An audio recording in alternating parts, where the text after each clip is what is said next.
What's up, Daniel? What's up, Pig? How you guys doing? Make sure my mic's working. It is, okay.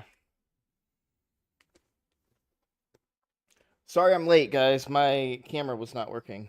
I had to troubleshoot it, but we've got it working now. We don't have my light on, so that's going to blow that out for a second. And there we go. Okay.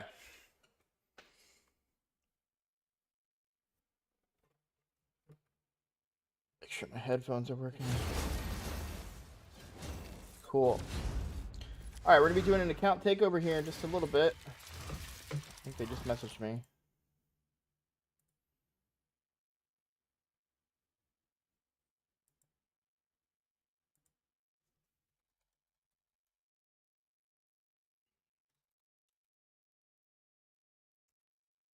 I'm going to stop my multi-battles here for the epic tournament.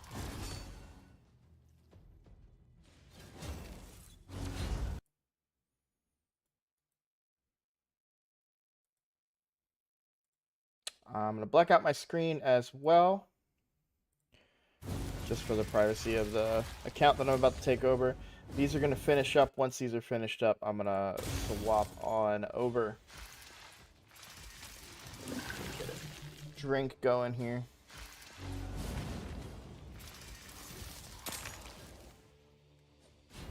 You're still going to hear the sound from it, sorry.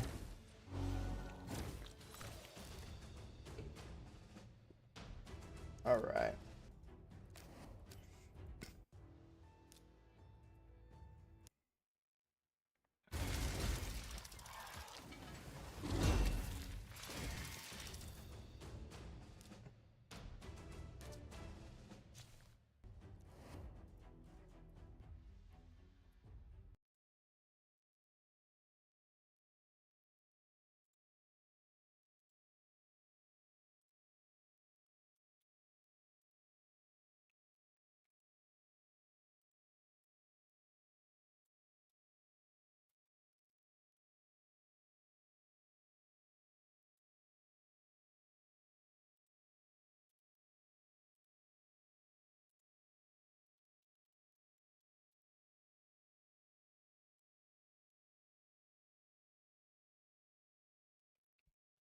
For those of you just joining us, I am in the process of logging into the account that I'm going to take over.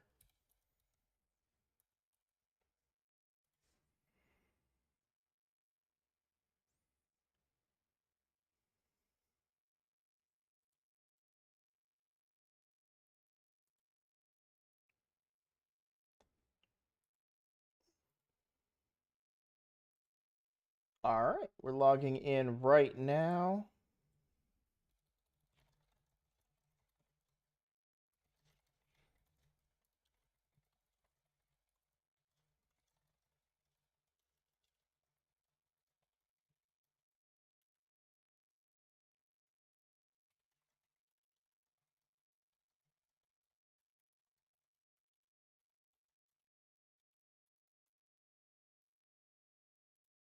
Oh, you're one step ahead of me. All right.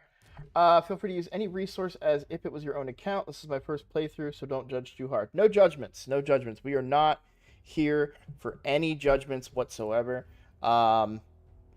So what I always like to do first is kind of take a look at the characters on the account and kind of see what we got going on. Just kind of like the general builds. So okay, so looks like you got like a solo farming build under UDK. You've got a Marishka. Okay. Looking good, looking good.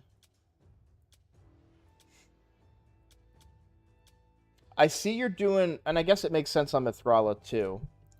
Um, One thing that I'm gonna say, and obviously you have a limited amount of resource, but pay attention to the type of champion. So for example, Ultimate Death Knight is defense, and his shield is actually proportional to his defense. So you've got HP percent on the gloves and on the chest, but you might be better off having one of these be defense percent to help out his shield being bigger for your team. Although that may be less necessary. I've never built a solo build DK, so you may actually want the HP so he's more survivable in that regard. Um, but for me, I would build probably I usually go defense chest, HP gloves, or something along those lines. Okay, nothing on Rhonda. Syl, we've got double HP again. And again, so Syl is a defense champion. Now, granted, her healing has no reflection on her HP or her defense because her healing is based on the target's HP. So this doesn't matter too much, but she is defense. So if you were to put defense on her, she would do more damage.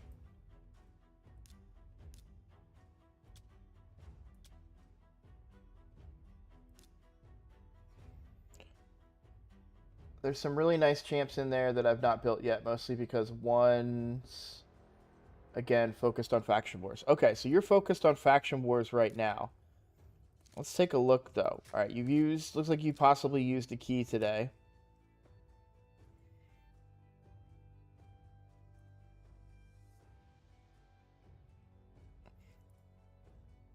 Or maybe not. What difficulty of Demon Lord are you currently doing?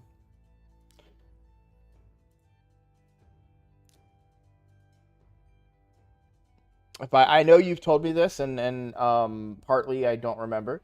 So you're a 3-key Ultra Nightmare. Okay. All right.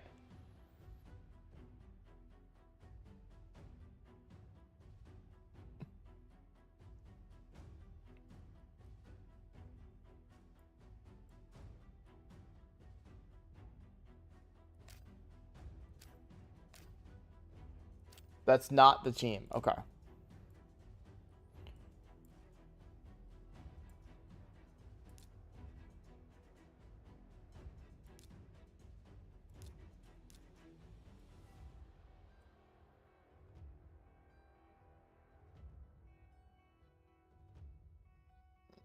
So you've got a double man-eater team, and it's a 3-key.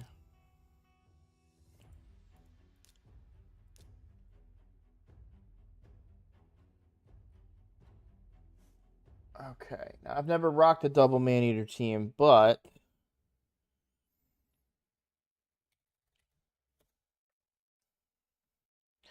give me a minute here.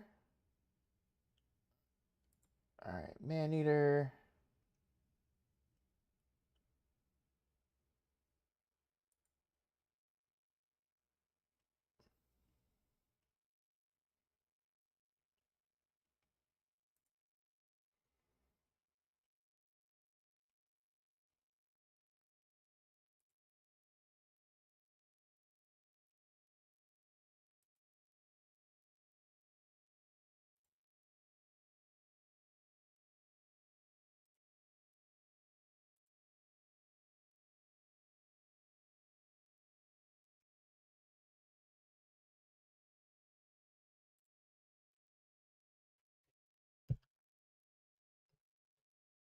All right.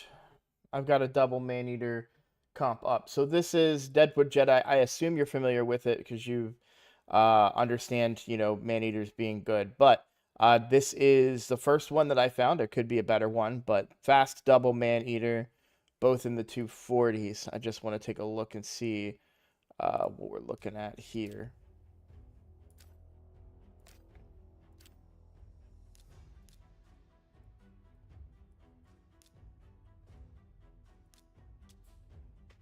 So 219 speed and 216. So you definitely have what it takes. Like you have the champions on your account to build a fully unkillable team. Let me catch up on chat here. It's tuned, but the gear is not very optimal. I really struggled with making the damage work with the speed tune. I can link you the exact team and setup I'm using if it's helpful. Easy double man eater is the comp. Easy double man eater. Okay, gotcha. I'll be able to find it, I think.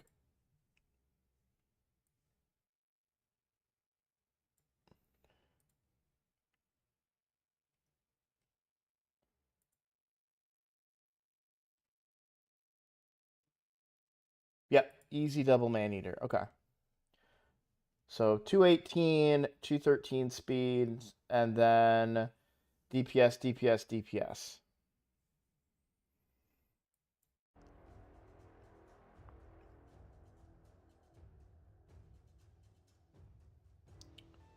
So let's see. All right, easy double that works for and brutal with 0 speed changes. You got a fast one, you got a slow one, you have a DPS, a DPS, a DPS. There's a rotation setup with a different nightmare rotation setup. All right, so the speeds for the man-eaters are pretty tight, but it sounds like your DPS is pretty flexible. Um,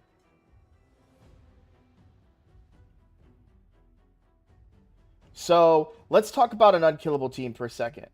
I'm gonna go on a little bit about. Let's see. Let me catch up on chat.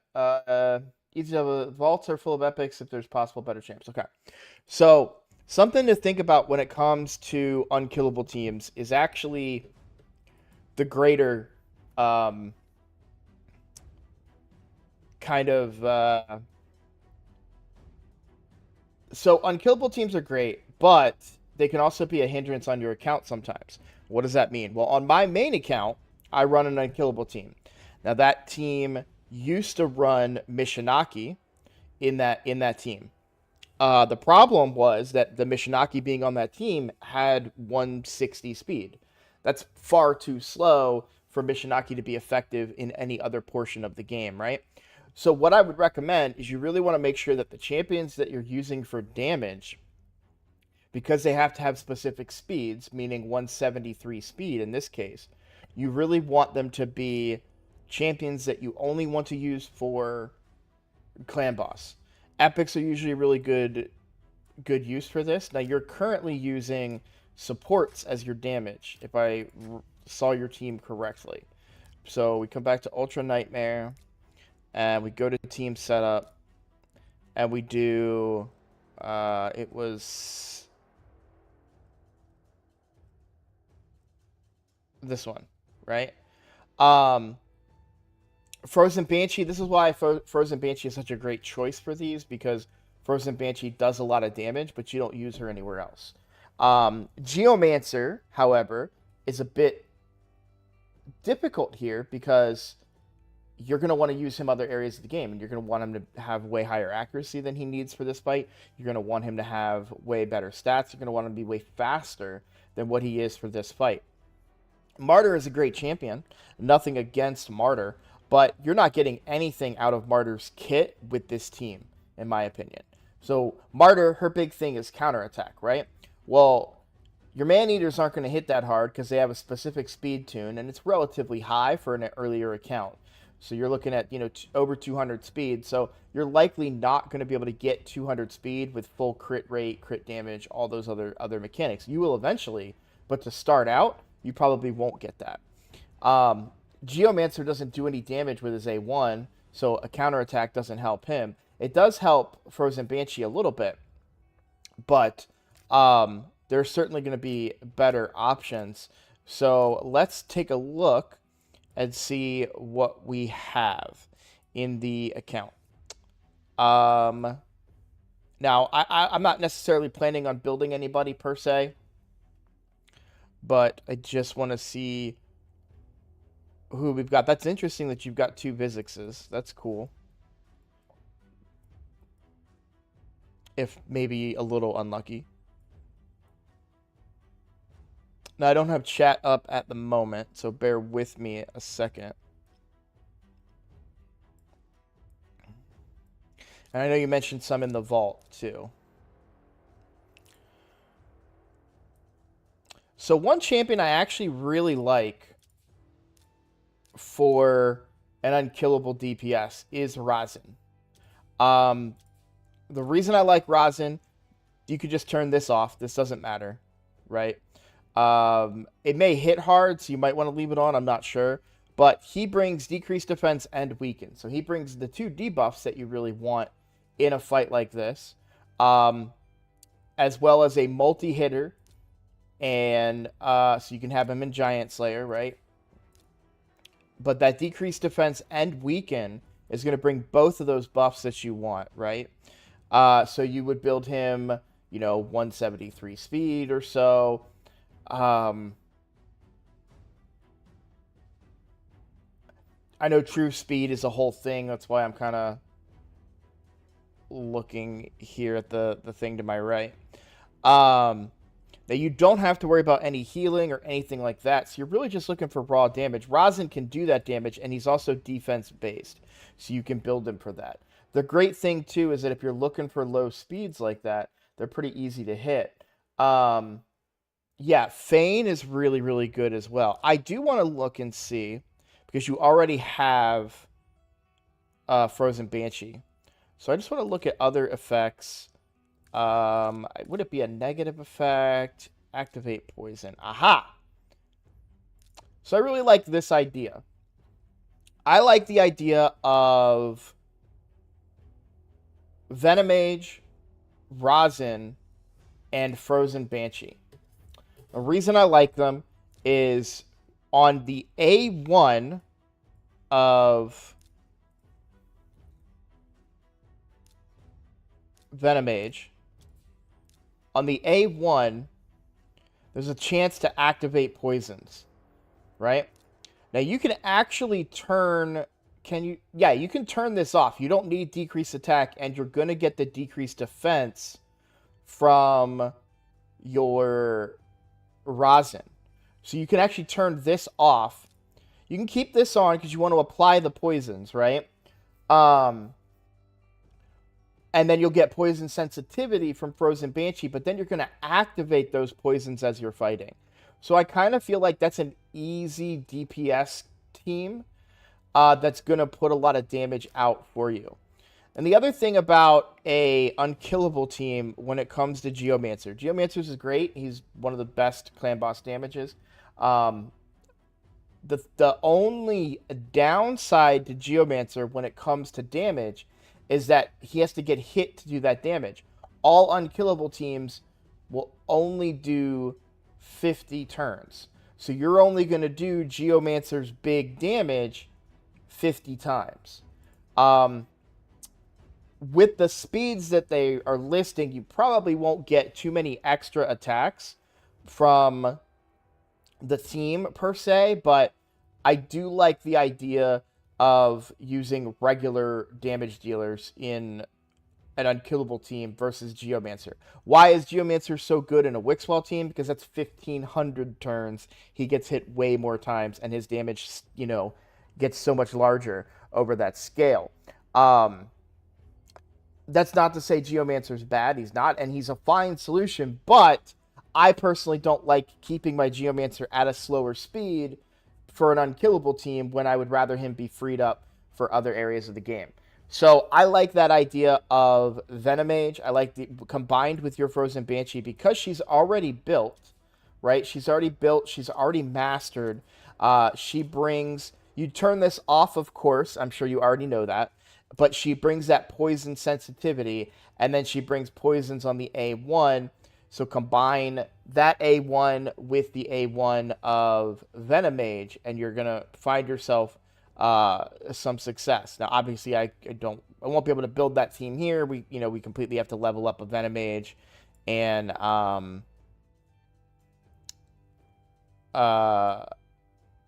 don't have to level Rosin, but that's kind of the idea. Now, it's all about getting the speeds, but one thing I would say, the speeds are kind of low to hit. Now, on my main account, I have my biggest damage dealer is my Speed Aura lead, which is Fushan. And so there may be some wiggle room if, you can hit that 170 speed target pretty easily, that you might be able to do attack boots or something along those lines. But what you're going to look for your nuker, right? This is your damage dealer. Yes, he does need accuracy, but I don't know if you're familiar with this Raid Stages tool. So this is the Raid Stages tool here. So you can come here, you can say, okay, I want to do Clan Boss. I want to do Ultra Nightmare. Doesn't matter the rotation. So you need a minimum of 250 accuracy to land your abilities. Now, I don't know what masteries you currently have on him, but it does look like you've got accuracy. So combine that with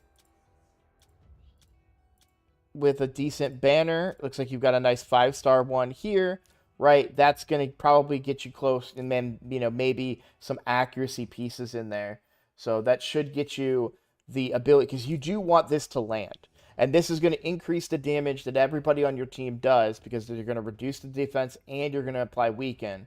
So as everybody does use their A1s throughout the fight, that damage will stack up over time. So I really like Rosin there, because personally I don't like Rosin as a champion in general. He can smack, he can hit hard, he is defense based. The thing that I personally don't like about Rosin is that his kit is quite outdated. I mean, this is, yes, it's an AoE decreased turn meter, but it's on a 6 turn cooldown when booked. That's way too long. So I'm not the biggest fan of Rosin anymore, but he's still really good for an area of the game that you want to set it and forget it, right? You just want to, okay, this team is good, we can leave it and never have to worry about it again. So I like Rosin in that role. Frozen Banshee as well. Now, the Venom Mage can be used in other areas of the game, but her decreased defense is single target. So there's less utility there. Like, you're not going to necessarily use in Hydra, right? The decreased defense and decreased attack is a single target.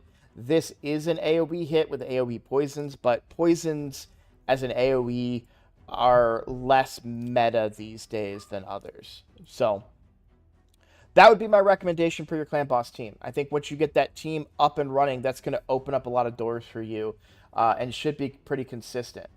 I do think you'll get probably at least a 2-key out of that team to start, and then you just got to tweak, right? Get little tweaks going. So my team started as a 2-key, and then eventually I tweaked and got little bits of damage here and there, upgrades here and there without compromising speed, and then I was able to get the damage that I needed to hit that 70 million that you need. So that would be my recommendation.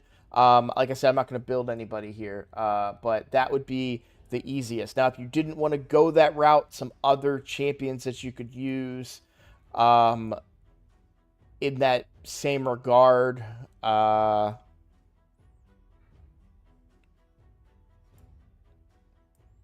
lot of duplicates too, which is good. A little bit unlucky, I would say, because 2 of your duplicates are free. I know Cleoteryx can smack. I don't know how well Cleoteryx can smack in Clan Boss, though.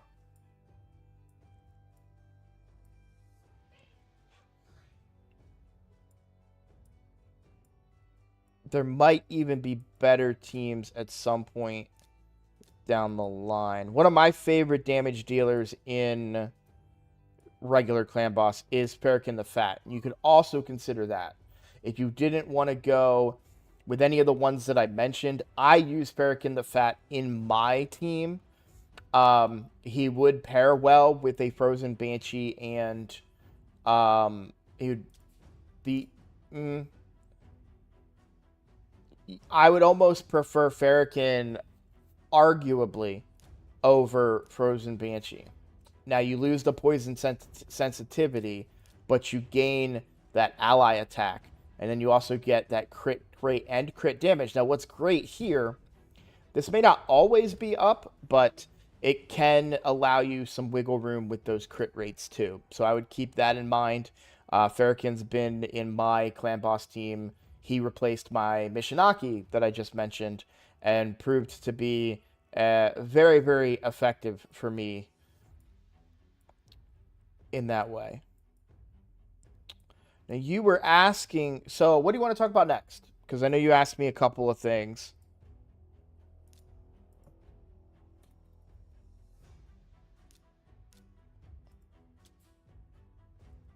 You have a lot of 60s that don't have gear. Are you rotating your best gear for Faction Wars? Is that what you were saying? What's up, Mikolaj? How you doing?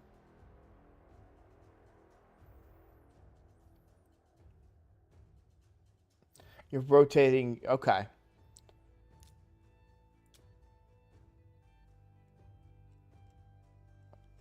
So here's what I would say.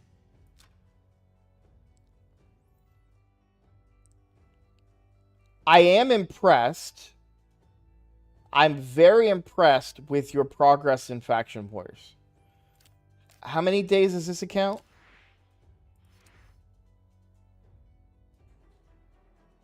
So you don't have that yet. So what? I'd say about 300 days, give or take, maybe just under 300.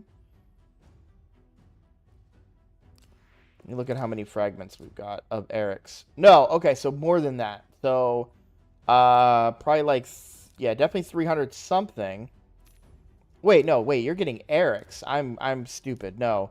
I'm getting Eric's on my account. So you've been playing for a while, is that correct? It's pretty old, but you took a few months break. Got it. Got it. Okay. Yeah, sorry. I had to think for a second because I get my accounts confused sometimes. And I'm like, oh, yeah, I'm going for Eric's right now. No, I'm going for Eric's on my main account, not on my free-to-play. Not even close to Eric's on the free-to-play. So, yeah, you've been playing for a very long time. Um, so that would explain the progress in Faction Wars. Okay. And you're probably looking to push to get that done relatively soon. Um, what area? So for Knight's Rev, let's look index here. I see you needed progress in Knight's Rev. Give me just 1 second. I need to mute my microphone.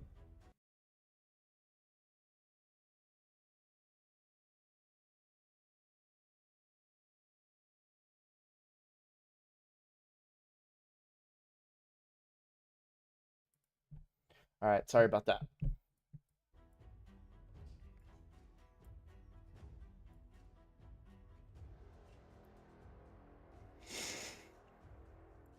You have Calvalax. I like Calvalax a lot. We don't have any poison activation in this faction, though. Or do we? I don't think he does, right? No.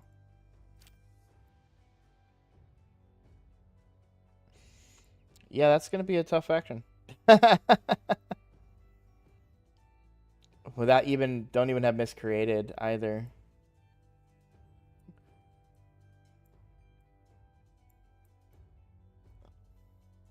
Maybe you'll get, I know you got Kaimar. You just got Kaimar. I was going to say maybe you get lucky and get Ancora too. Because that would really help. Ancora could probably carry you through the faction wars there in that particular faction.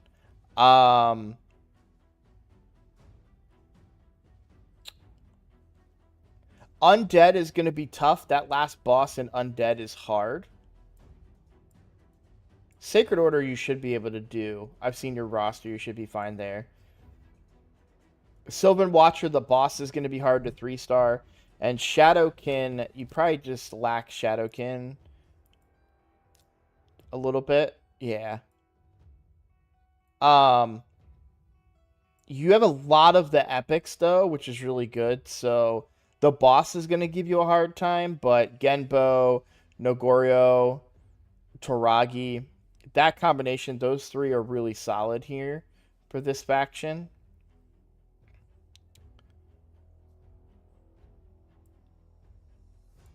Hotatsu's a good support, too. Not the best, but good enough for the faction. So that should help you there. But one thing I want to say, now your account is old, and I know you really... I think in the setups, you'll see some of the teams I've used. I think I can beat Lizardmen, but I just can't make it work. All right, let's take a look at Lizardmen real quick since we're doing that one. And, all right, you've 3-starred everything. And we're doing this difficulty here. Make sure we're not sleeping on anybody. That's pretty good.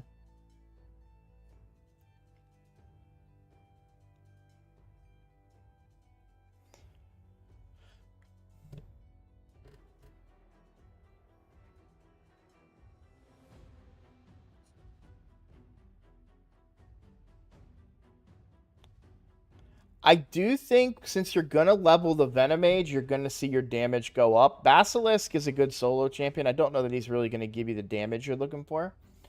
What's up, Twin? What's up, George? Yeah, George saw exactly what I saw, Venomage. I think Venomage is going to make a big difference for you in place of Basilisk. And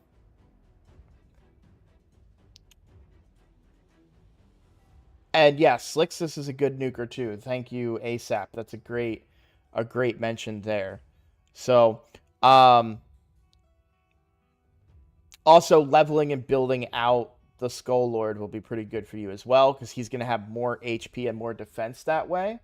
So that's going to give him that survivability because he's provoking, right? And you gotta the big things you gotta watch out for these Anithwis here. Like if you have a squishy, right, like a Vargal, and he provokes the Anithwis and the Anithwis kill him, he can't get revived, right? So then you're gonna either fail or you're only gonna one star it.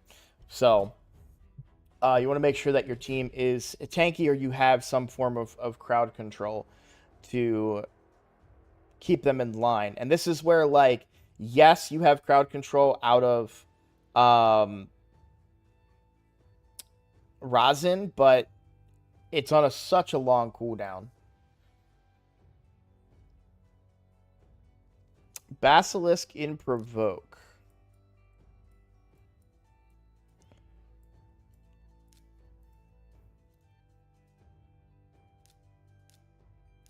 I'm not familiar with this kit. That's why I wanted to take a look. AoE hit.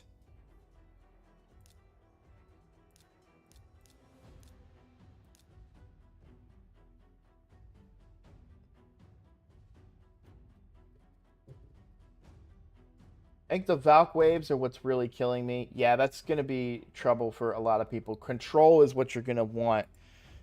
So they're recommending Basilisk in a Provoke set.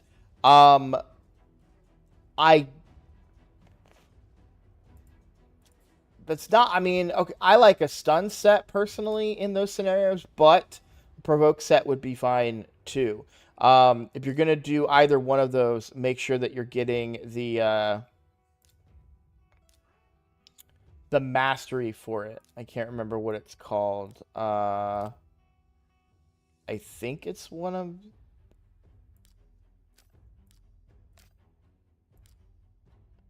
Fearsome Presence. Increases the chances of placing stun, sleep, freeze, fear, true fear, provoke, or sheep from artifacts by 5%. So you want to make sure you get Fearsome Presence. What I do on my team, now I'm lucky enough to have Pythion, so really I'm spoiled. But yes, I know stun is a lower chance, but I have my I'm not telling you to do this, by the way. I'm just simply sharing. I have my Saurus because I tried to build him as a campaign farmer way back when. I put him in a stun set because he has all AoE attacks. So I like stun better, especially going against the Anithwis. I don't want your provoker to die. So, but either way, you're gonna just need to level up some of these champions. It's a tougher faction, right? So once you get to that point, you get everybody stronger, but you also are going to bring in more damage. That's the other thing with Basilisk is that yes, he can control, but so can Vargal, right? With provoking, if you get that damage to get everybody else down, that's going to help.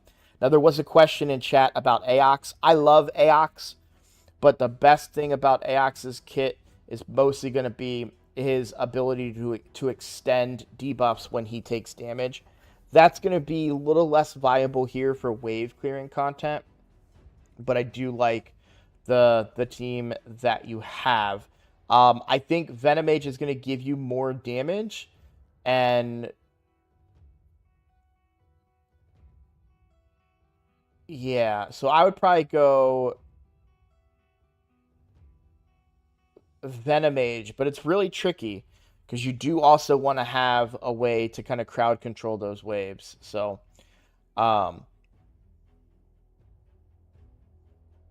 it's kind of tough, kind of hard to say, to be honest. I know that's not what you really want to hear, but Faction Wars is just something that you kind of got to keep poking at and keep trying. All right, I'm just realizing now that like my setup is all jacked up. So give me just 1 second.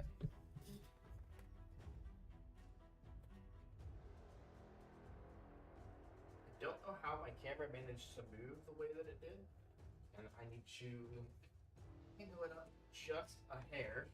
This thing doesn't give me as much control as I like.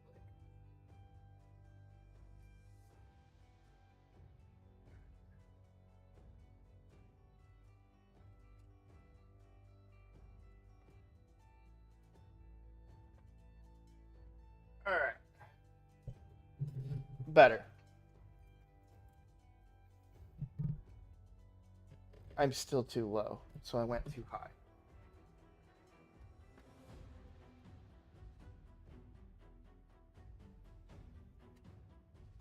Ugh.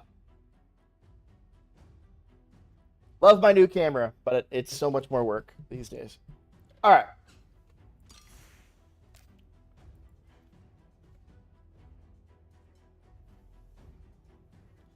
Yeah, and I agree with George here. I think a stun set is going to give you better chances of success than something like a provoke. Yes, you have an increased chance to provoke, but that champion could also die. And you need them all to be alive for faction wars, right? Like that's the big thing. So I would recommend doing that. Did you see you finally? Yes, Icky. I saw you got a new go. Congrats. I'm actually really really happy for you, man. Um, and hopefully we'll get future fusions and stuff. Maybe we'll get some more help in Lizardmen for you down the line. I know there is. I know you're a spender, and I don't want to encourage you in any particular way, but I do know. Is it not Python this week? What is it? It's in the news. Um.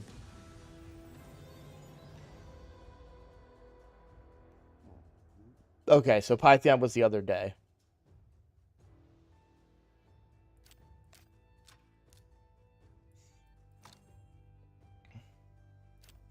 Sorry, thought I was on my account for a second. Okay. One thing I will say, as far as your like basics around your gearing and everything, you're doing. I like what you're doing, right? You've got speed boots. Um, Again, I would recommend like double HP is good for supports if they have healing based on their HP. Does she? I've never really looked at her kit because I don't have her. Um,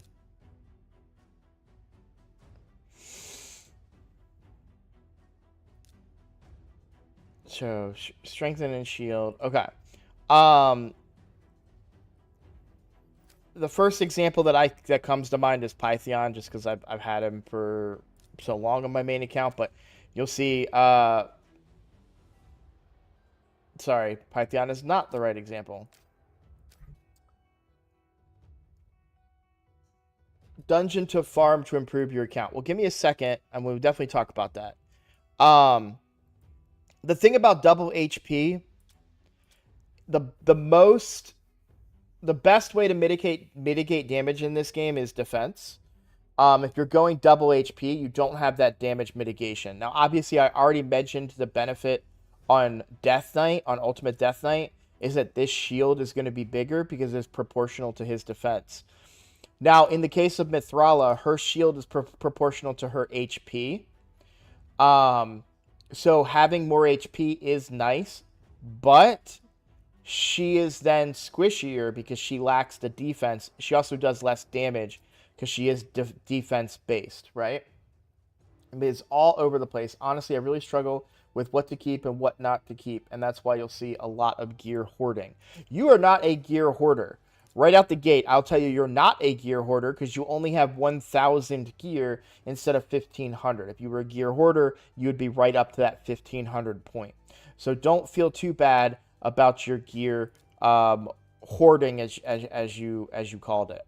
One thing that perplexes me, but not in a mean way, but in a way that this isn't how I would do it, is that you have so many champions. You have gear kind of all over the like champions that you might regularly use that don't have accessories, or really high level good champions that would benefit your account that you don't have any gear on whatsoever, right?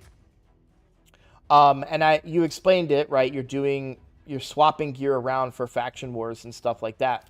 I don't think that's necessary.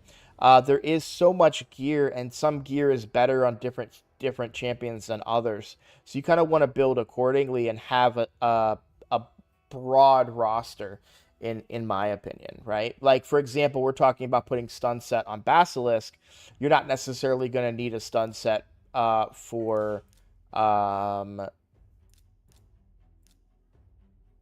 for Biggin, right? Right? Or, or Rhonda, where you've got this gear kind of all spread out. So, I like to have multiple champions built. There was something that you asked about, though. Let me see. Dungeon suggests to do next. So where are we in the dungeons? So Ice Golem, stage 20. You got a 2-minute time. Good. Spider, stage 20. Less than a minute. Excellent. And you're doing hard. Great. Cool. Are you doing hard on all of them, it looks like? Yeah, Fire Knight can be a challenge without freeze. You're able to do stage 20. What is your stage 20 team? Okay. Yep.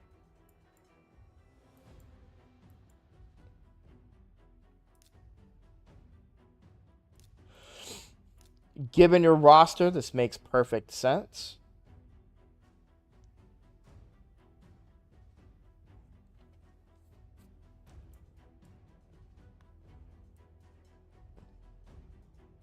I would consider... Oh, no. Okay. Yeah, you need to build this allure. Wait, sorry. You'll notice... Oh, blah, blah, blah. You just got Cold Heart and had no max HP nuker, got Roll Guard as well. Just not built yet. Yes. So there's a few different... There's a lot of different things that are that you can do here. My recommendation, first of all, you don't have to build a lure at this point, but she will help you in other areas of the game besides Fire Knight. She's also going to get you into hard because she's really, really good for regular Fire Knight. And obviously Cold Heart. And then you have Farrakhan as well. Now, we are talking about building Farrakhan for... I would recommend not using Farrakhan for Clan Boss Den and using him as an ally attacker. So that would give you... you do Farrakhan, Allure, and Cold Heart as your kind of damage dealers. You can keep Stagnite as your debuffer and probably Marishka as your support and be fine. But really, once you get to the boss and you just take that shield down really quick, he won't get a turn, especially with Allure. She's the queen of regular Fire Knight. Cold Heart just speeds it up. But I actually don't even... Well, I have Newt, so that's not fair to say. But I don't run a Cold Heart on my team because Allure and Newt do it all, and then Newt just does both what Cold Heart... He's like a combination of Cold Heart and Allure. So you could also go with Martyr and do a counterattack strat, so it's a slower team that counterattacks when Fire Knight gets a turn, and then you gain control. That's an okay option. I prefer ally attack more than a counterattack team because that allows you to run faster teams and take the initiative beforehand. And sometimes in the higher difficulties, especially hard, he'll kill your team. Marishka brings an ally attack on her A1. Again, yeah, I apologize. I never got her. One random ally will team up. Yeah, that's great. But remember, it is a random. It's only one ally and it's random. So still bring Marishka. But if you brought, for example, you could do Farrakhan, Allure, and Cold Heart, right? So Allure is just a better Armiger. Sill's not really necessary because you're going to theoretically be doing enough damage right out the gate, right? You're going to get that control immediately. Allure, so if you, in case you're not familiar with Allure, and her kit, decreases target turn meter by 25% on each critical hit. If you build her with 100% crit rate, every hit's going to be critical, pending affinity. This is huge control, and it's on an A1. You turn everything else off, and she just keeps A1ing. Build her fast, build her accurate, and the boss never gets a turn once you take control of the fight. So Allure is a cheat code. She basically does the same thing that you would do with Armiger. Also, I am noticing that this is not a team setup, that this is just a team that you threw in. So that means Armiger's using his A2 and possibly risking. In fact, I'm going to run this team. This is stage 20. I want to see what this team does. Change it to ×2 and auto.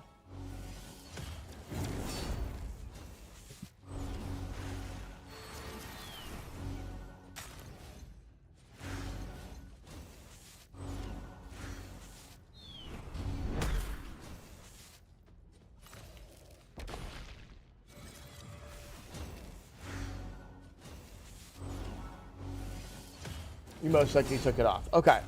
So one thing that I would say, like, that you're going to run into is your Armiger isn't going to... I usually set my Armiger on stage 3 to A1 only and just use him as my turn meter controller.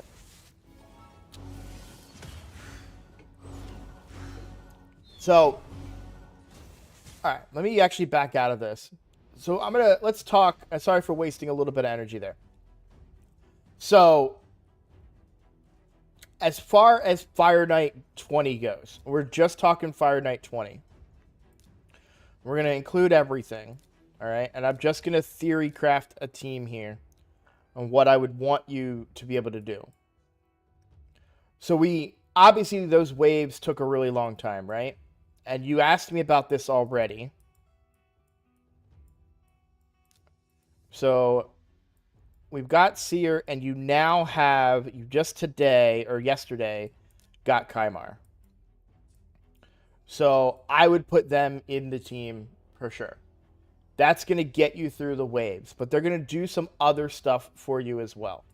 So an Allure by herself can probably give you all the turn meter control that you need. She was what, 50? So we want, yeah, all right, Cold Heart and Allure. So right there, that's your wave clear, and that is your shield breaking and then turn meter control. Also, the resetting of Kymar will give your Cold Heart more enemy max HP, which fully depletes the turn meter, by the way. That's what's so great about Cold Heart, is that not only does she do enemy max HP, she also fully depletes the turn meter. So right here, you've got your team. And now whoever you bring to the front, you could go Marishka. I think Marishka is going to be really good there. You don't need to have a full ally attacker, but this would give you a pretty quick team, per se.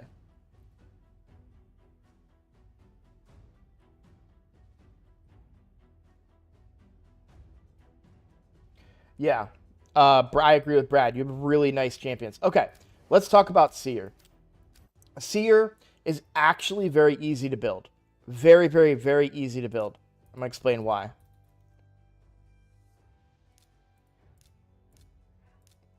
So, I'll move her to the collection. No big deal. Okay. So, if you look at her kit,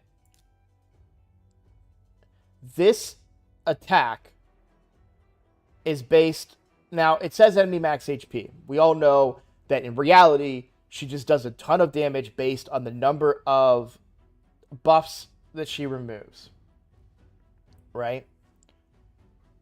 What's really, really important about this is there's no attack here.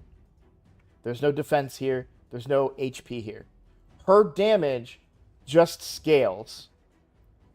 So it doesn't matter what kind of chest you have. It doesn't matter how much attack you have, how much you want HP and defense, right? So that she lives. You need accuracy and crit damage. That's what you're looking for on Seer.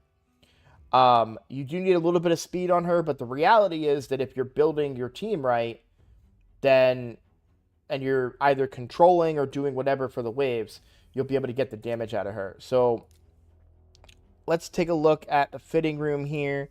Primary, we want crit damage. We would prefer a substat of crit rate. We do want to ignore defense if possible. Oh yeah, no, she needs to be crit capped. Yeah.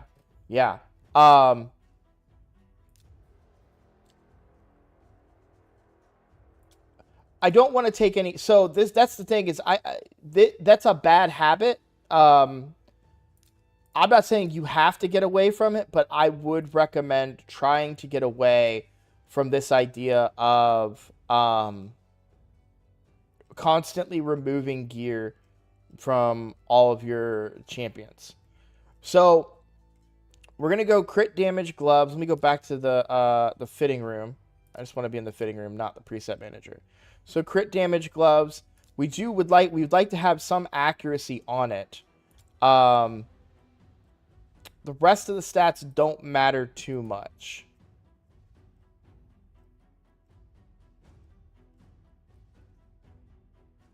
So you are lacking a little bit in crit damage gloves in general.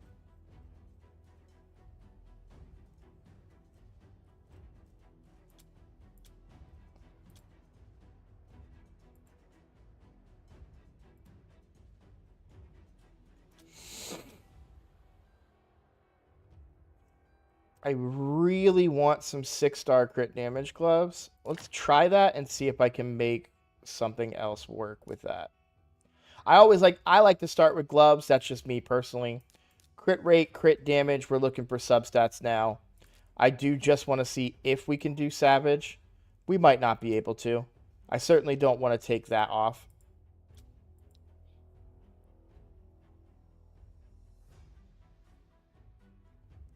Yeah, I think that's somewhere. Do struggle, not sure exactly where to farm. Oh, I have the perfect answer for you where to farm.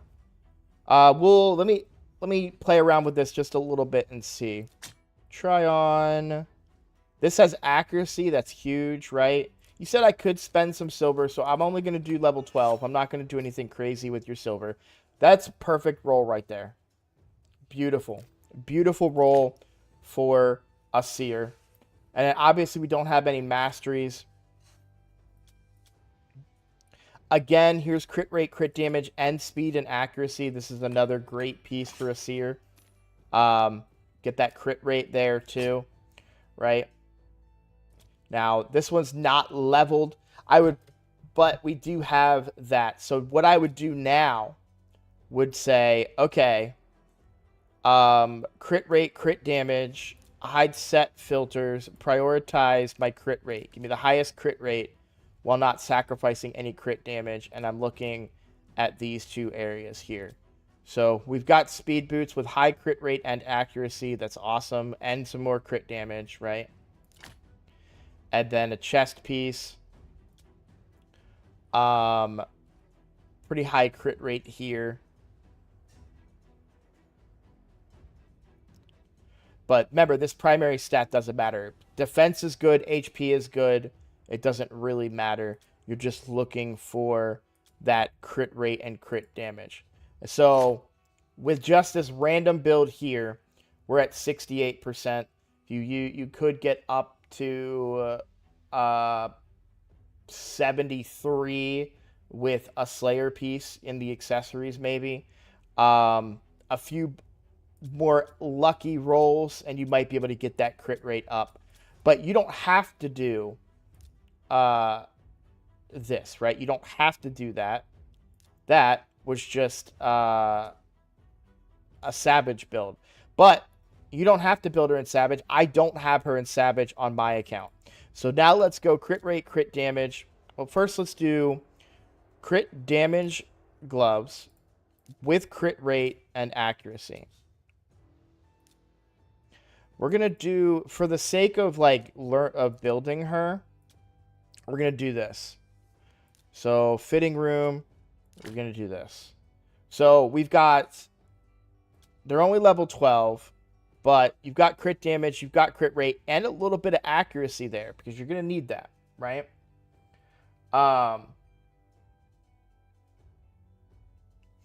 So it doesn't look like... Kevin? Oh, hey, Snowy, thank you for subscribing. So we'll start there. Now, your crit damage is going to be a little bit lower because it's not fully leveled up. But if that was fully leveled up, that's going to be a bigger chunk of crit damage. And I'm not going to fully level... It is a good piece. I like the accuracy on it. It's only a little bit of crit rate, but any bit helps when you're building stuff like this. So now we'll take off that primary, and we're looking for crit rate, crit damage, and accuracy. And I would say we're going to...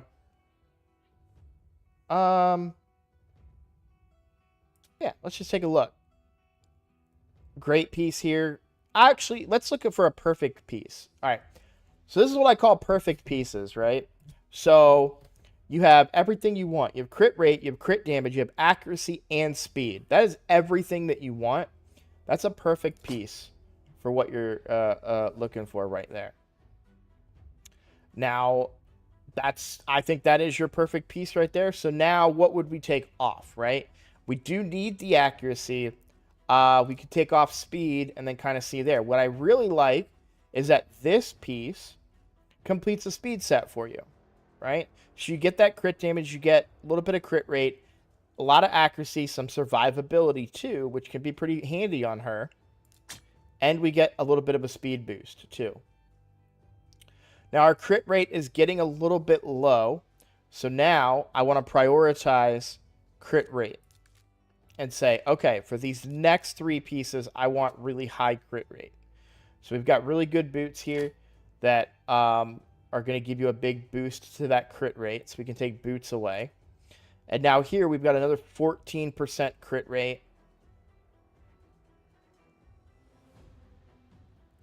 So I would try that. Try these on. And we're at 69. Now you don't have masteries. So we want to be 95% crit rate. Okay. So now let's take off the accuracy requirement. And we're just looking for something that has high crit rate.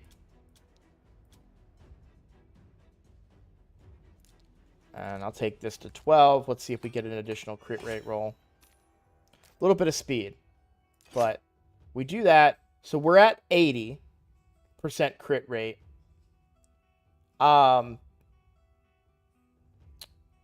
We definitely want more crit rate.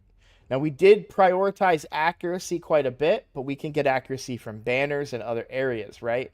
So maybe we look at something that had low crit rate and see if we can get away with something that has higher crit rate but no accuracy. So let's take off this limitation and say, okay, here we go. We're gaining a lot of crit rate here and even some crit damage. This is actually just a better piece. We can also take this to 12. Not a great roll, only attack percent. But that's still making up some of the difference that we have in our crit rate. Now, any one of these pieces, because these are all legendary pieces, could get an extra roll into crit rate and solve that problem, right? Everything except for the gloves here. Reasonable speed at 176. Not the fastest, but that's not terrible. You're also going to get other speed, and you can still enchant and enhance, right? And ascend even So there's still some wiggle room with this build. Um, if you needed to,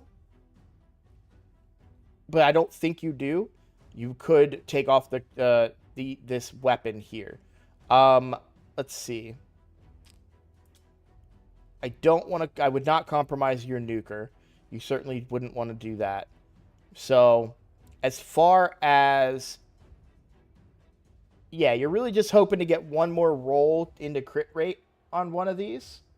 And then, of course, you could ascend, right, your gloves and hope for crit rate there. And then the other thing would be Slayer. So if we move here, and we've got a Slayer accessory, right? So we try that on, and there you go. Now you're at 90%. With a mastery, you're at 95%. You just need to find 5 more percent crit rate. And I mean, not guaranteed, but there's a possibility that you get an additional crit rate roll on one of these pieces, on one of these 4 pieces when you take it to 16.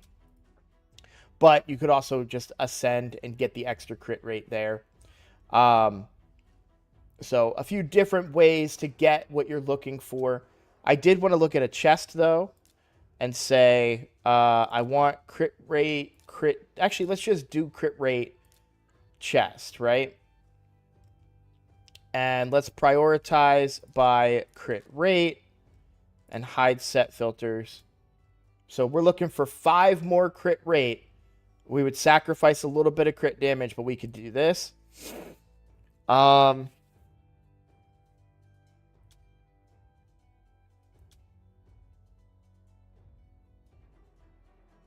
one's already 12. Let's take this to 12 and see. Let's go. Perfect. It's still less crit rate than this chest. Oh, because it was crit damage. I thought that landed crit rate. I got very excited. Cart before the horse there. You could also do this one in 12. And that one HP percent. So, if you really needed to, you could go with this, right? So that gets you the crit rate you need. I don't necessarily like an attack percent chest on Seer. I prefer HP or defense, but beggars can't be choosers, right? We have our limitations. That's going to get you the crit rate that you need without sacrificing some of the other stuff, right? We already know this is the most crit rate helmet you have on the account, and I like this set. I do say stats over sets, but not only are both of these pieces extremely good for the champion that you're building, they are also a speed set and a little shield as well. So then when you come into here, you're going to do crit damage for the amulet, right? And then accuracy on the banner. And again, there is no reason to not do accuracy on the banner. Her whole kit is about removing buffs from enemies and doing damage based on that. But also, she's not attack based. She's not on her biggest hit. It doesn't matter what attack you have. It doesn't matter what defense you have. It's all based on the buff removal feature. So you want accuracy on her banner no matter what. Now, this would be the recommended build. Now, that looks like low crit damage, right? If you look at that and you say, well, that's not much, only 167%. Keep in mind that this is not fully leveled up. So this would get you to 65%. So that's going to give you a lot more. We don't have any masteries.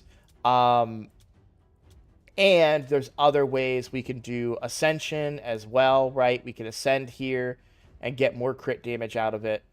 Eventually, you'll get a 6-star crit damage amulet, which will do even more. And that's going to allow you to blow through the waves. Now, what else do you need for a Seer team? Obviously, the other great combination is Kymar. Now, I don't have a Kymar, nor have I ever built a Kymar. But what you're looking for is resetting the cooldown of all ally skills as much as possible. You also get turn meter fill on them as well, so that allows you to run a slightly slower seer. Just make sure that on the first wave, you set everything up, and then seer takes all the buffs and does the nuke. And on the second wave, you reset with Kymar. So on the first wave, you'll probably do the sleep first, or maybe just A1, because you don't really want to remove enemy buffs. You want them to keep their buffs, but then you can reset the cooldown of your skills. And it's really good on bosses, right? Because then first wave, seer kills. Second wave, Kymar reset, seer kills. And then you go do the boss fight. And you just get extra damage out. You get a little bit of extra out of Kymar. So it's pretty easy to build that team. Just want to make sure the speeds are you want to make sure Kymar is going before Seer, right? So that he can reset her abilities. And then you need setup for Seer. As far as champions you have that can set up Seer, you've got quite a few, right? You've got 2 buffs here on Ultimate Death Knight. You've got buffs off of Marishka. Strengthen, or Mithrala as well, but those are the same buffs that Marishka's bringing, so really don't need Mithrala as a setup. So you'll get your setup that way. I would probably say, I don't know, depending on how well they're built, can determine how many other buffs you really need to bring.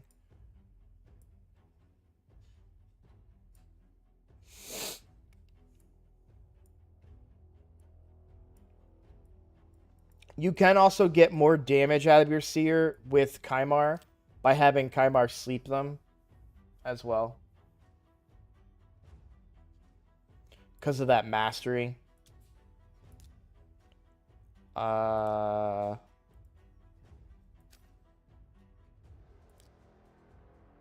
Increases damage inflicted to targets with stun, sleep, fear by 12%. So you could get 12% more damage if Kymar is sleeping the waves. But yeah, so that is kind of my recommendation for the Seer and Kymar. But really, crit damage and crit rate and accuracy is what you're looking for her. It's pretty easy to build relative to some other champions that need everything, right? All right. Let's take a look. Well, you asked me another question. I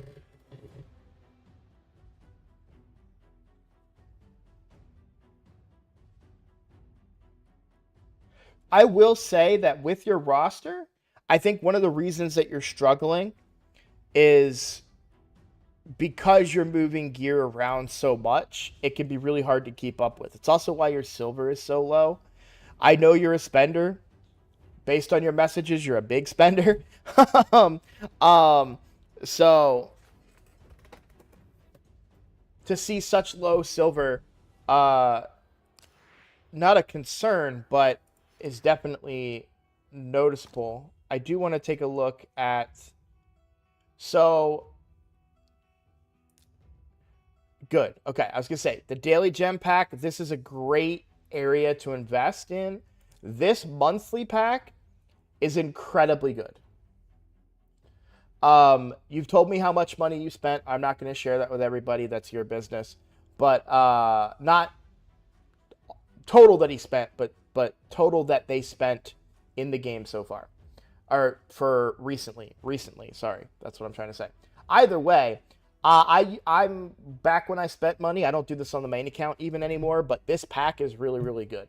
A lot of bang for your buck. It does upgrade to a $60 pack where you get 2 sacreds, more voids, and more ancients, and then the gems and energy. This is a great pack. If you put this pack into a calculator and ask, hey, is this a good deal for that dollar amount? It 100% is a good deal. So I'm not telling you that you have to buy the monthly pack, but if you're looking for a good way to invest your money, that's a good area to put it into. But the daily gem pack is the other great area to put your money into. because gems are very, very valuable, of course. So, let's take a look at your gear. Do you have any bad habits? Let's find out. Aha. Aha! Aha! Alright, all of these are trash. And I'm sure you've seen me talk about this in videos before.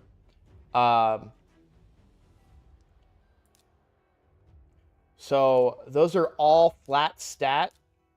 Bottom 3. You're never going to use those.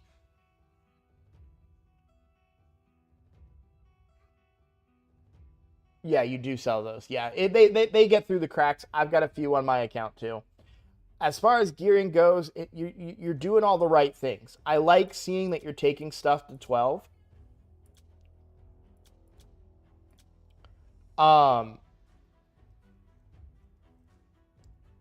And then saying like, okay, I don't, necessarily need to take that higher right now until I build a champion. Speed boots, great, excellent. What is the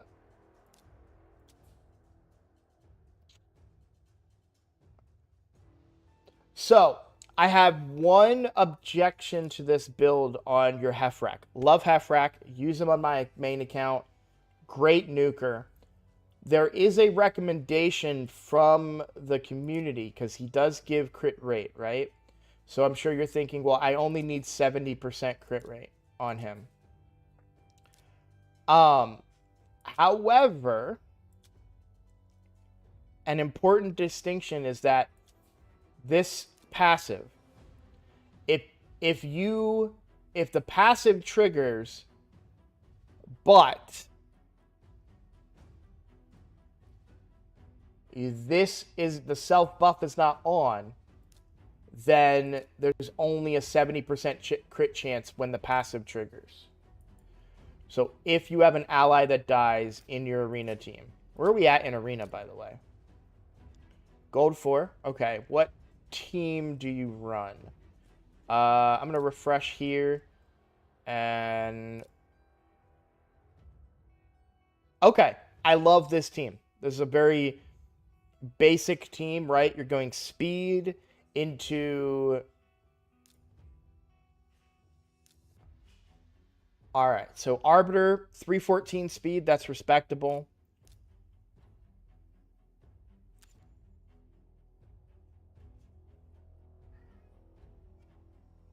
All right, so Arbiter into turn meter fill. And there's no debuffs that would be cleansed there, but that's going to help you speed through. So that can keep the rest of your team slow. You're getting double speed from Arbiter and Marishka. And then Ragash. And you're building Ragash, it looks like, only for the stun and the decreased defense. 1 second, Peckham. I'll give you a response.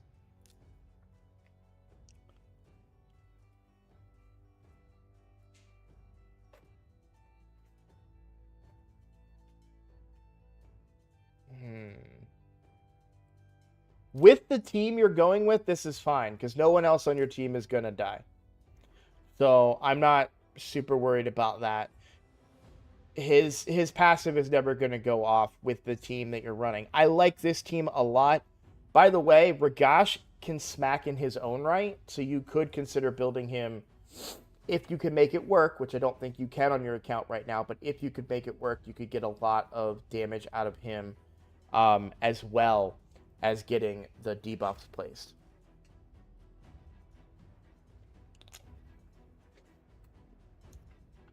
I suspect you're probably too slow.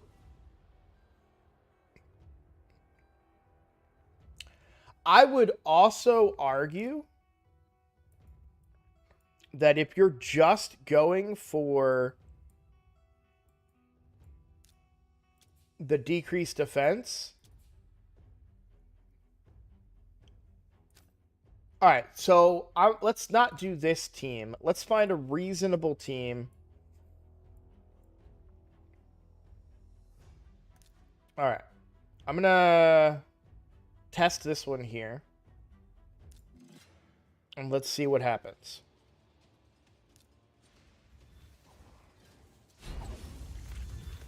Okay, everything landed.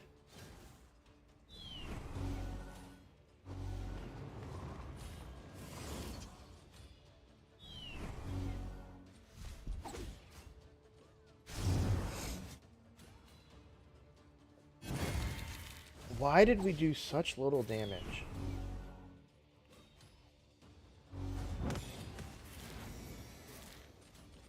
So, if you're running a team like this, you need to get that kill. Hefrak was missing a Savage piece. Did I not notice it? Alright. That's a good barometer. We can come back and test against that team later. Let me go look back at Hefrak. No. Oh, yeah, that's not it. You're right. Hefrak's missing Savage. No, that's a crit damage piece. That's not Savage. I thought the same thing, man. That little red line. That got me confused. Alright.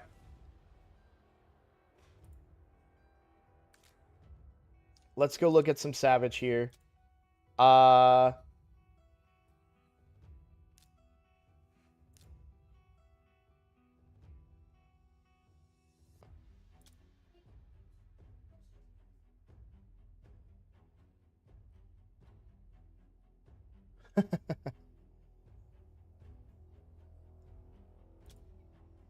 There's a lot of crit damage on that, but there's a lot of crit rate there. I don't...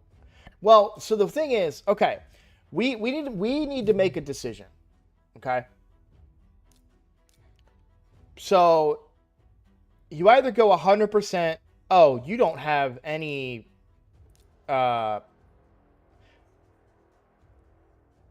That's 20% damage, right? Look, books are hard to get, but that's 20% damage that you've got on the floor there.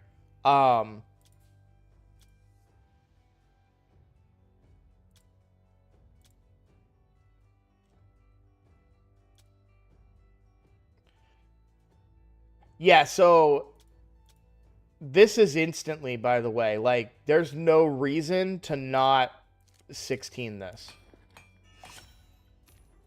And immediately put that on. It's just flat out more crit damage, right? As far as the attack banner, I can understand, like, not building these per se, because there's a chance. But this has no... It does the sub rolls don't matter. You're just getting a crit damage here. That's all you're looking for. Do you have a better banner? Yes. Could I roll this banner and potentially... I don't want to do too much to your silver, especially in the middle of a fusion. But we'll just take it to 12.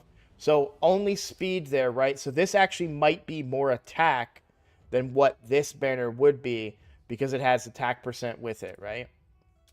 So... you don't have to change that up or anything, right? Like, yes, this is more speed, but you're losing a lot more stats. You have very little attack on this guy. And I think it might be because you're over-prioritizing the Savage set. But here's the thing about what I meant by let's make a decision, okay? So the decision that you need to make is you either build him for 70% crit rate or you build him for 100% crit rate. This 86% is just a waste, right? Because there's 16% there that could be instead more attack or more crit damage.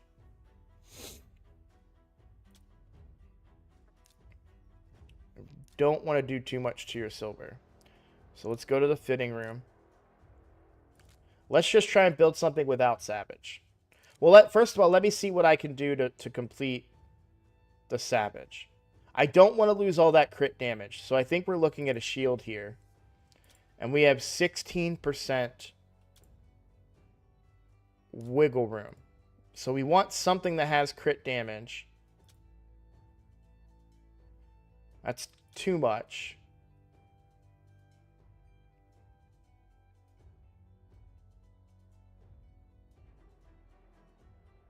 Okay.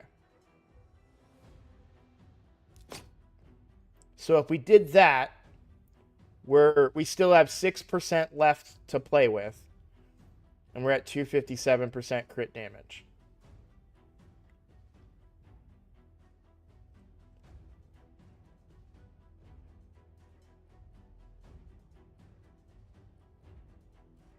Attack percent, crit rate, crit damage.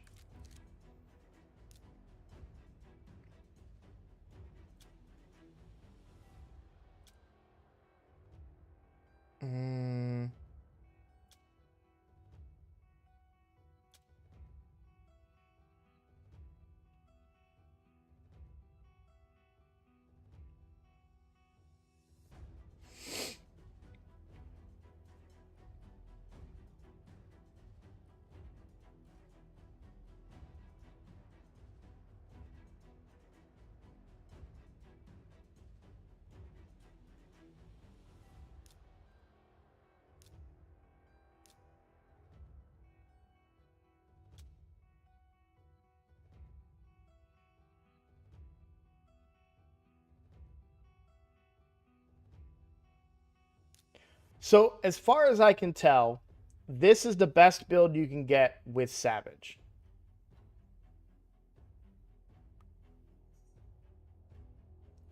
And that's a little low on attack.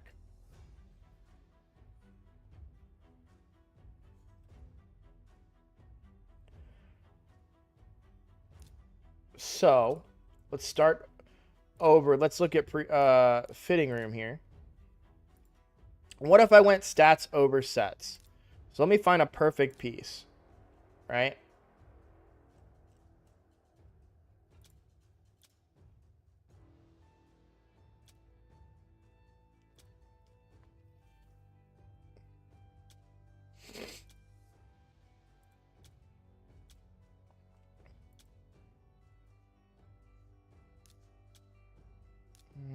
I don't know. I really liked that other weapon that you have currently. It's a lot of crit damage from the current weapon that you have. Is there attack on this? And attack percent. Yeah, so this is really good. All right, we're gonna lock in the weapon. We're gonna say the weapon doesn't change, but we can change the helmet. We can change the chest. So we want to find something that is attack percent with crit rate and crit damage. A chest. We can include equipped.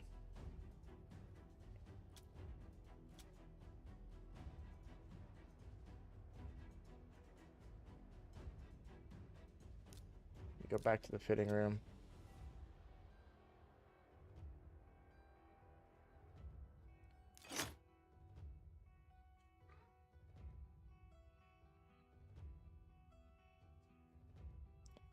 All right.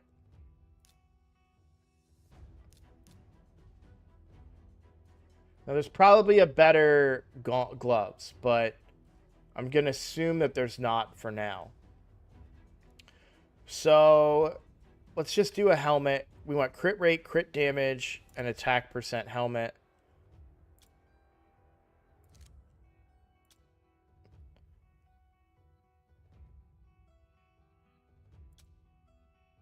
And we really don't need...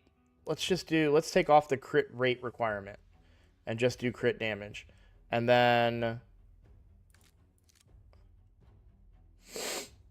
Ooh, I like this. I like this a lot.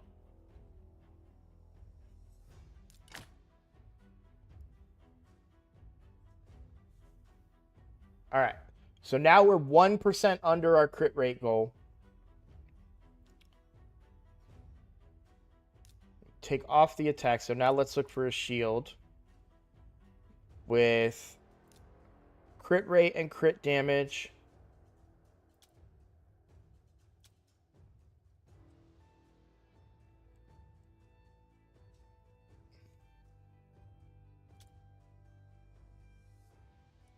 We need to gain some crit rate. So, hide set filters, prioritize crit rate. All right, looks like you have the highest. So we would keep that shield. And then for the boots,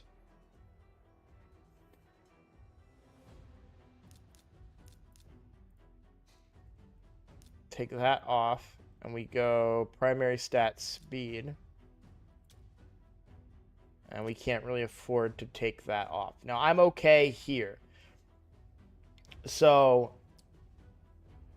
well, okay, let's check that crit damage.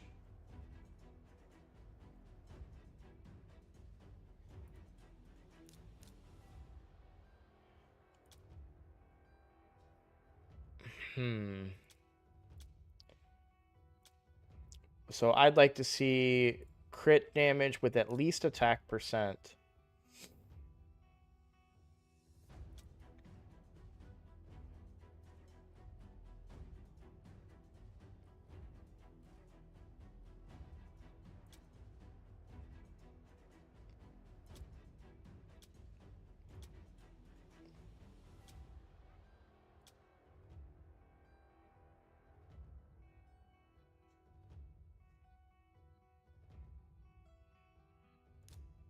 So if you had this one up to 12, right? There, nice, nice, nice. Okay. So if you had this, you're 1% under our crit rate minimum, assuming that we're using the self buff. But we're at about a 5,000 attack with 241% crit damage. Our crit damage went down? Oh, because this is not fully leveled. I know you said in your opinion you might stay away from switching gear, but it's possible there's gear on champs I'm not using or won't be using. Yeah, no, what I would say is like you need to build a champion and then you build that champion and you lock it in. So right now, because your gear has been so fluid, when you hop back onto your account and you start moving, like pick a champion and say, this is the bread and butter of my account. I am going to build this champion. I'm going to lock it in. All right. I'm not going to touch their gear. Their gear is off limits because that is the most important champion on my account. For me, like my PvP nukers, I don't mess with them. I don't use Hefrak anymore. I use Baron instead. But Hefrak was my nuker forever and ever and ever. I still don't touch his gear. Because I still use him in Faction Wars, right? So he's still built. He's still built to be a nuker. He has really good Savage gear that I could put on a new nuker potentially. And I'm like, ain't touching it. Do you have to do that? No. You can be a little more mature than me and say, okay, no. I know that I want to do, You could say, no. I know that I'm not going to use this guy anymore. Let me take the gear off him and throw him in the vault, right? But for me, because he's still being used somewhere in the game, I don't touch his gear. That's just me. Nothing wrong with moving gear around, but it gets expensive. That's the thing. That's the important thing to understand. This does add up in cost very, very quickly. So, now this would be a build for him if you didn't go Savage. But your Savage build is pretty good when it's complete.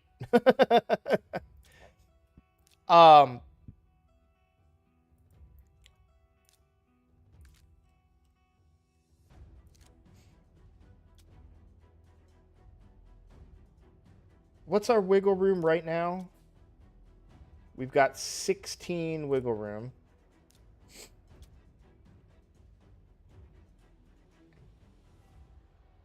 So yeah, this should just be equipped regardless.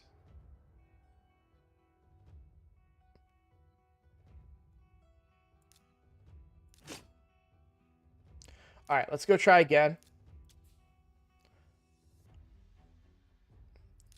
It's relatively low attack, but I've increased your crit damage here by a little bit with the neck.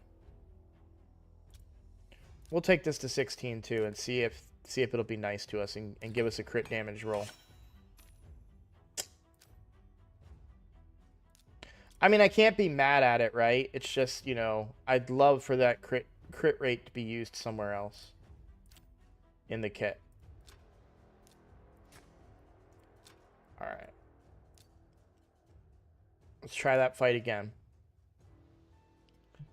So the important distinction here is that you are... This is a go first team. So you just need to set yourself up to make sure that you get that optimal damage out of Hefrak.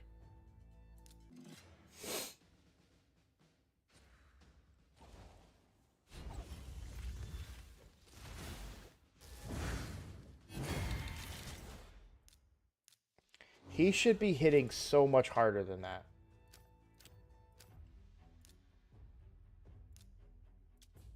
It's, I mean, a big part is definitely, I mean, 20% less damage. I don't feel like his attack is that low.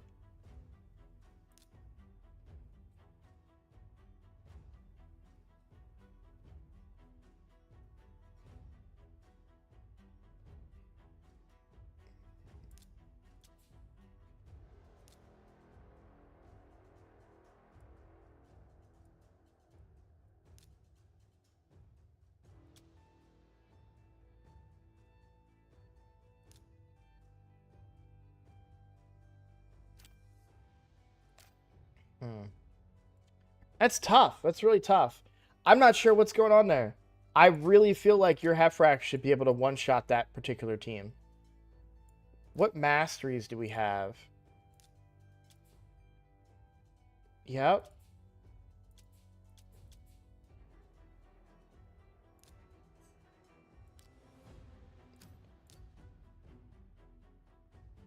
Honestly, I would go opportunist instead. For because you're using a Ragash, right? So that's going to increase your damage by 12%.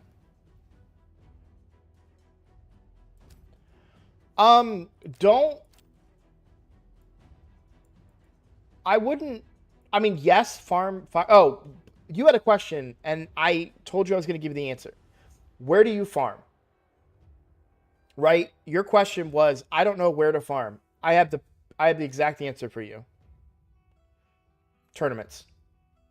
This is where you farm. It's that simple. Don't know where to farm? You do the tournament, the current tournament. Even if you're not going for the fusion, even if you're not going for the event, even if you're not doing any of that, you're double dipping. You're getting something for your energy, right?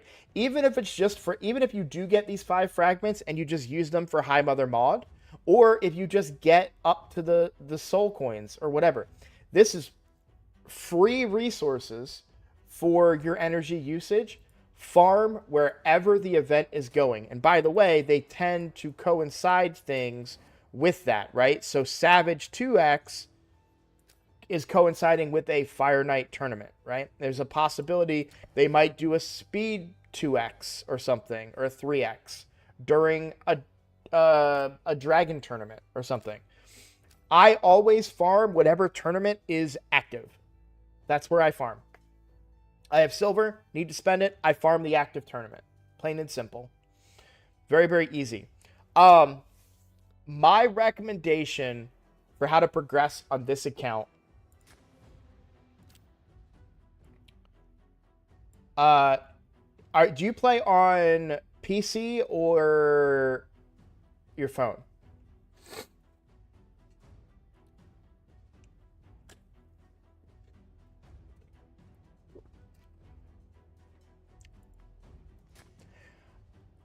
I have, so the question is, should you farm a specific stage or the highest you can possibly go? I have an opinion on this. And I say that because I think it's important to understand that this is purely my opinion and not necessarily the best advice. If you can do hard, I farm hard. If you cannot do hard, I do stage 20. And the reason being is that if you think of it in a long term, because you're saving yourself 2 energy with every run, eventually you'll get an extra stage 20 run over any of these other stages. Right? And even more so if you're farming stage 25. Why do I say that you should do hard, though? Because you do have the chance to get a mythical piece as well. And that could be that the chance that you could get a mythical here is worth that extra energy, in my opinion. But you're looking at chances. Technically speaking, if all you ever did was run stage 13 for 3 years, you could still get just as much good gear as somebody that never ran stage 20 or that runs stage 25 or whatever. It just takes longer to do it here because you have a chance of getting a 4-star piece or whatever, right? So stage 20 is fine to farm at. You get bang for your buck, right? Because it's 16 energy. It's only 5 or 6-star pieces guaranteed. Is there going to be more blue 5 or 6-star pieces here? Yes. But the percentage increases of purple and orange pieces that you get from these stages is not worth the energy. However, in hard, because you also have that chance to get a mythical piece, I farm hard. And every single stage in hard is 20 energy.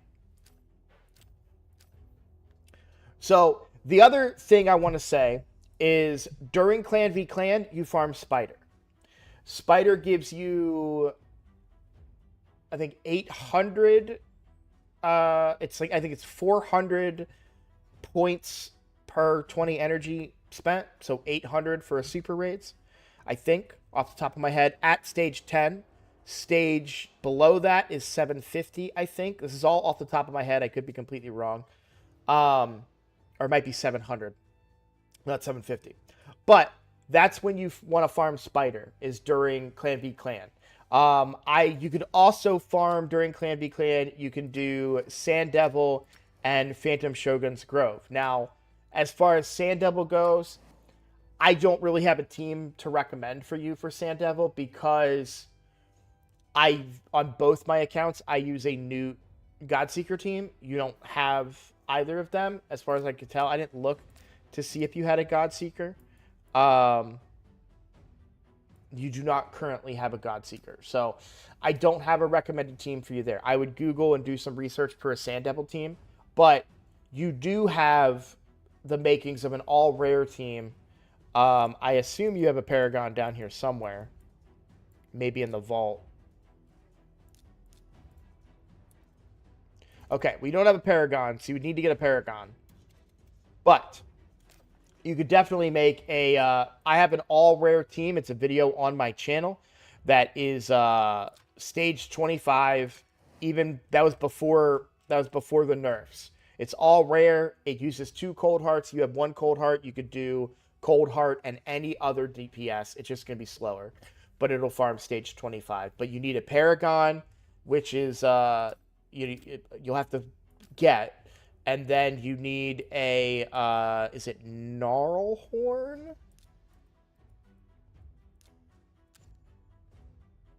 Yeah, you'll need a Gnarlhorn. I don't. Is he farmable?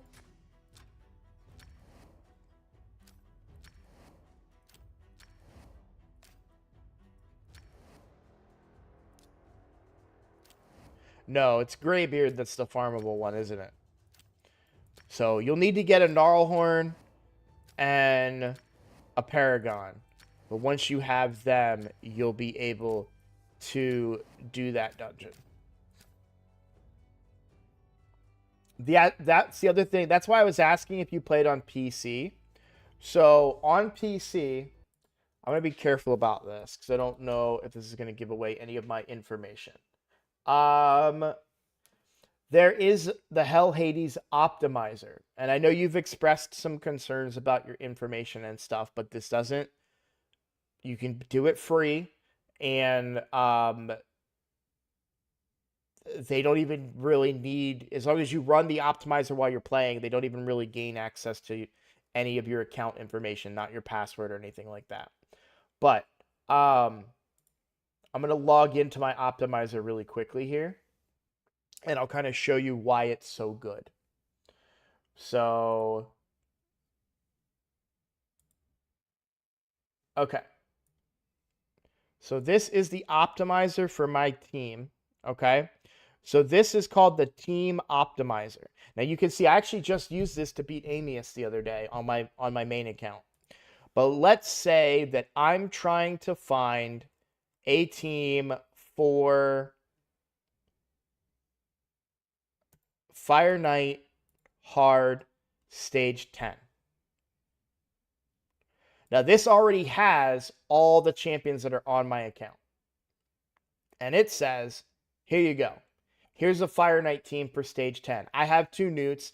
This is saying, yeah, use your 2 newts and 2 ally attackers and then a multi-hitter, and you're going to be fine. You're going to do good, right? So then what you can do is you come in here and you view the team, and it's going to give you the gear sets. It's going to give you the speeds that you need to hit. It's going to give you all of the, what is the crit damage looking like? What's the crit rate looking like? How are these champions built? So in fact, if we look at, we just talked about it, right? Phantom Shogun Grove, stage 25, find a team. Where's my all rare team?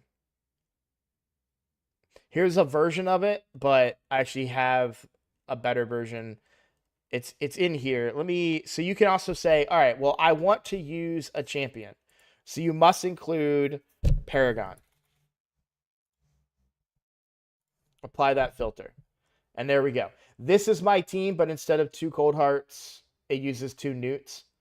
And then I can say, okay, must include cold heart.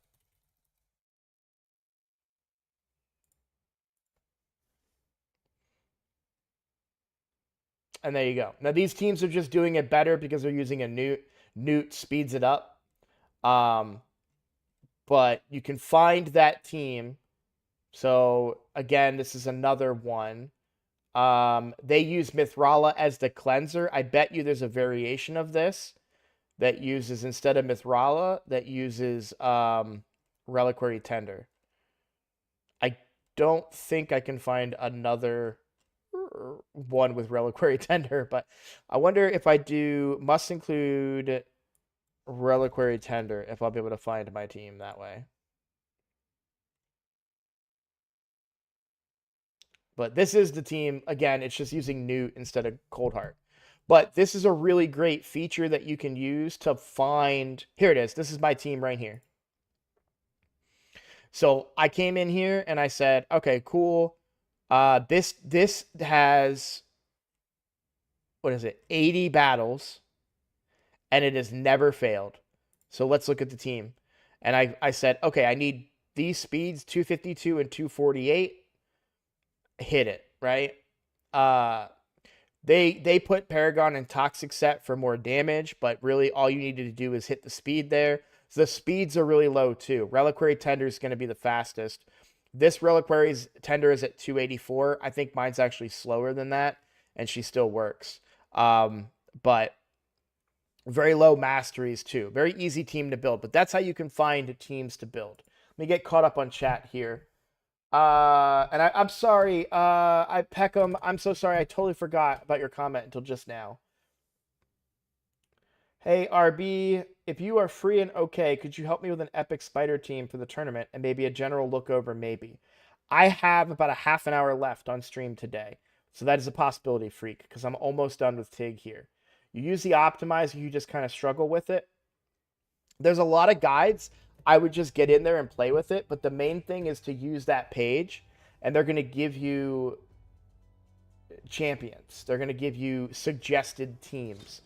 And that includes. Oh, this is your account.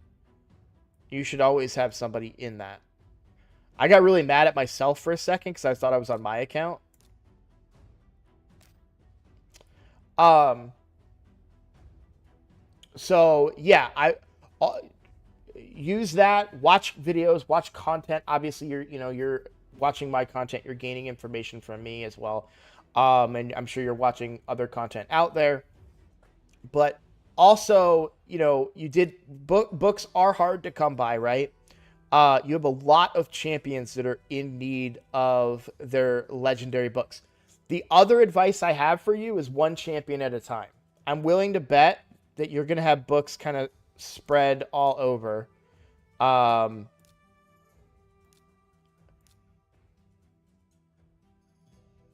Man, you got really unlucky with your Arbiter books. But I would pick one champion at a time and book them up to where you want them. So let's say that champion is now Hefrak. All right. We want to rebuild Hefrak. We want optimal damage out of Hefrak. Then we can come in here and redo his build. We can ascend his gear. We can enchant his gear. By the way, do you ever enchant gear? I think you're sleeping on enchants a little bit. Especially for how much faction wars you do. So, like right here, I mean, right out the gate, I can get you... All right, there's 4% more damage out of your Hefrak right there. All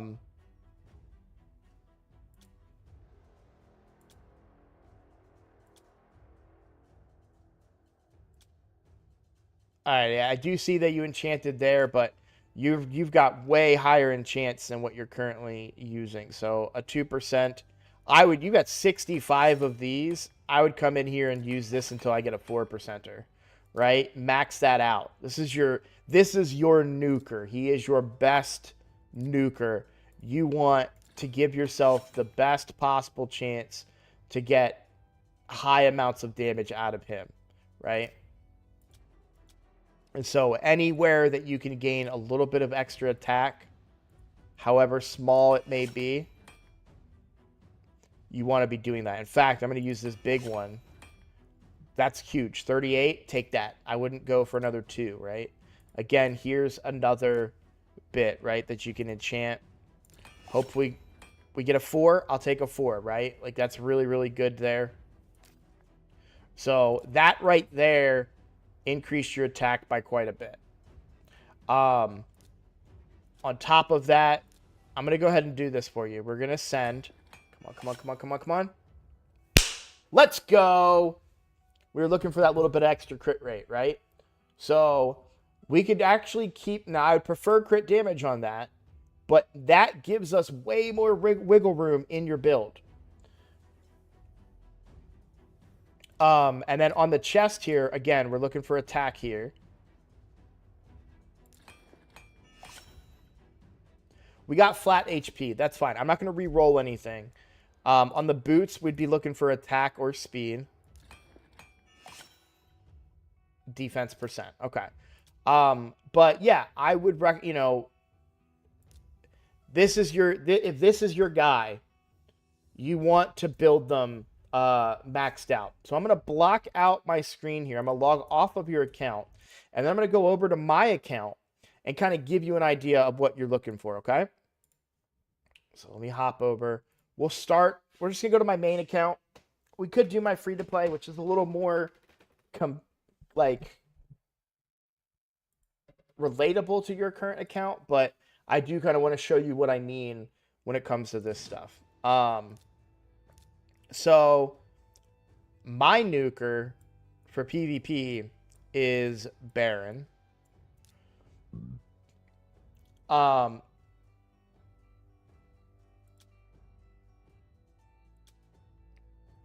and so, you know, you'll see I have, you know what? I actually could get a little more attack on him. 34. I'll take that. Hey, thank you for the super chat for 10 bucks. Thank you so much, dude. That you will never know how much that stuff helps. None of you guys will never understand what that is allowing me to do. That is huge for me. It truly is. I am so grateful for any type of support that you guys can offer me. I really am. I know it's not easy. I know it's not accessible for everybody.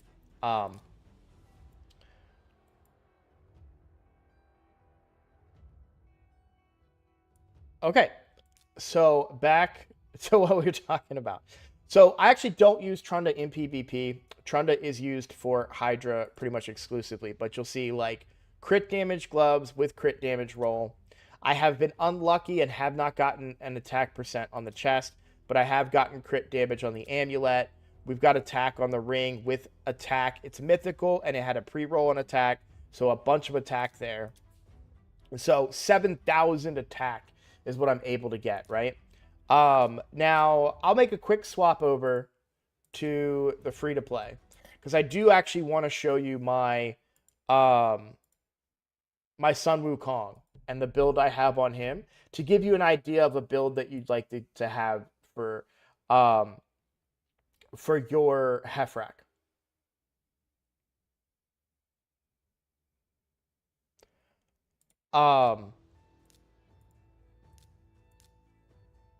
So we've got Sun Wukong here, and I do have him in Savage. So crit damage, crit rate, accuracy, and attack percent. Right? This is a great piece for him. We went high crit rate here and attack. No crit damage though, right? Here we have crit damage, crit rate. Important thing to note about your shields when it comes to your nukers, that's where you're really looking for your crit rate and your crit damage, because a shield cannot roll attack as a substat. So you can prioritize the other stats that matter here, your crit rate, your crit damage, and in this case, accuracy. We did get crit damage on the gauntlets with a crit damage bonus roll, right?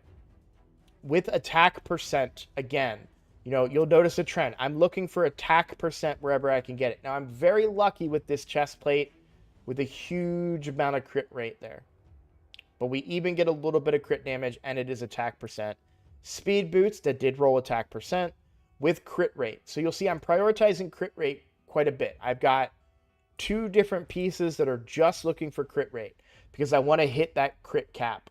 And then I do get an additional amount of crit rate from this Slayer neck piece. But if we look at his total stats, so about 1,000 more attack than what you currently got, 99% crit rate, but around the same crit damage as what you had, right, Tig? So pretty good. Now, keep in mind, I have to have high accuracy on him too.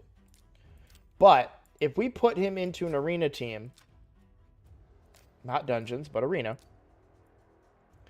and obviously I won't be able to find the exact team that you fought, but if I can find a similar team that was somewhat, yeah, like this one.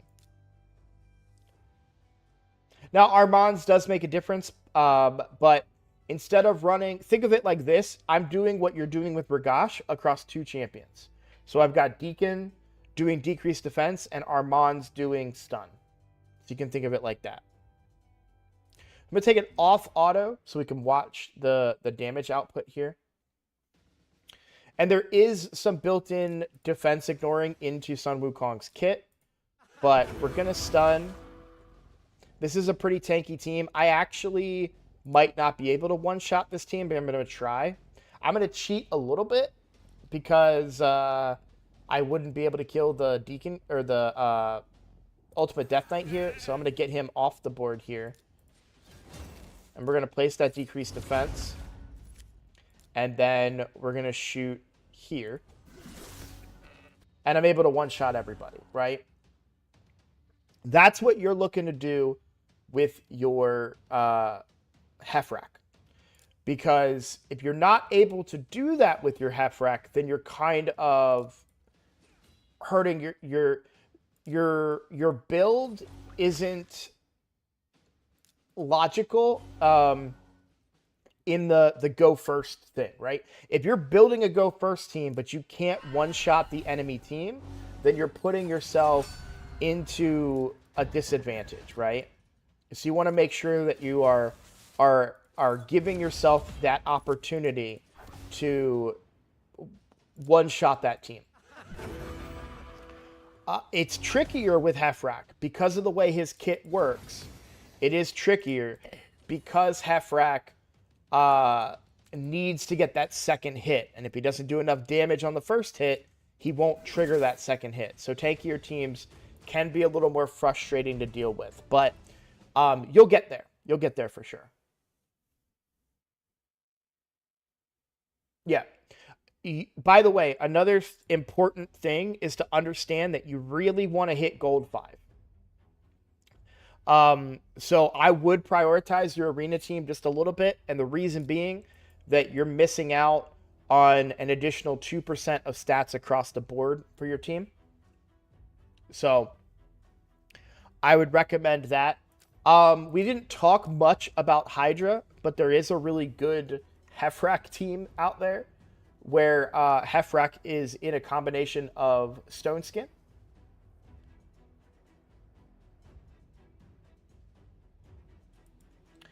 biggest tip to improve your account would be to first get that unkillable team done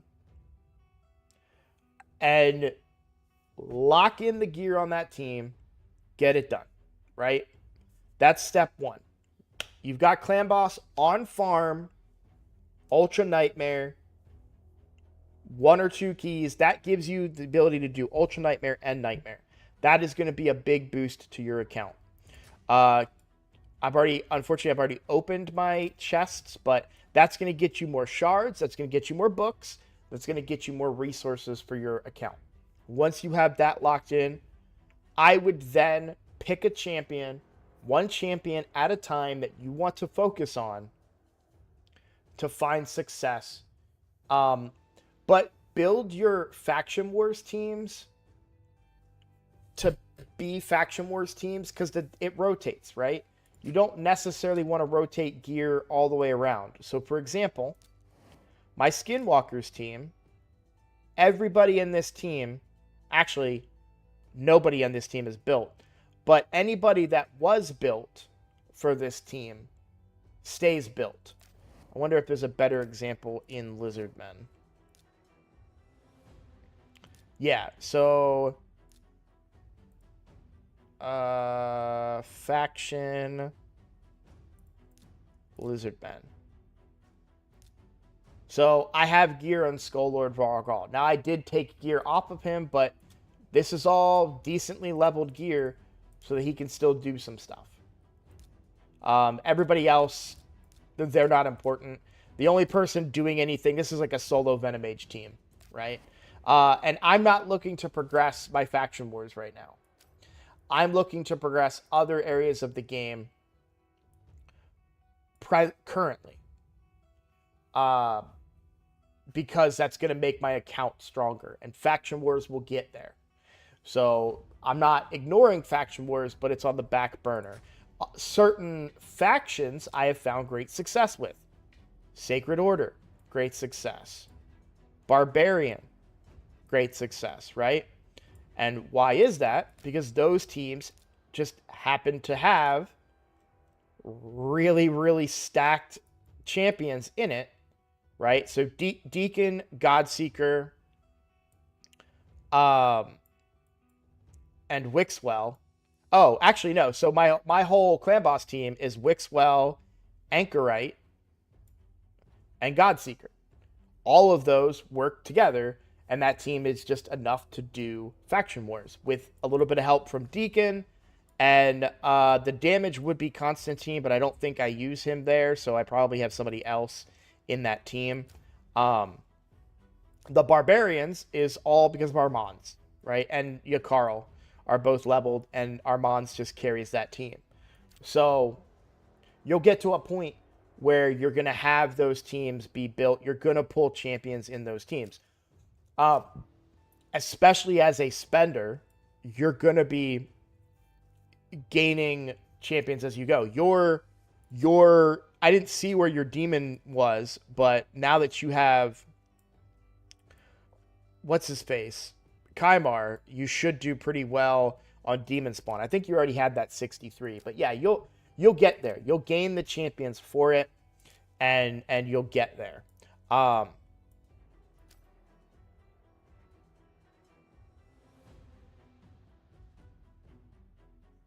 Yeah, fusions are a big thing.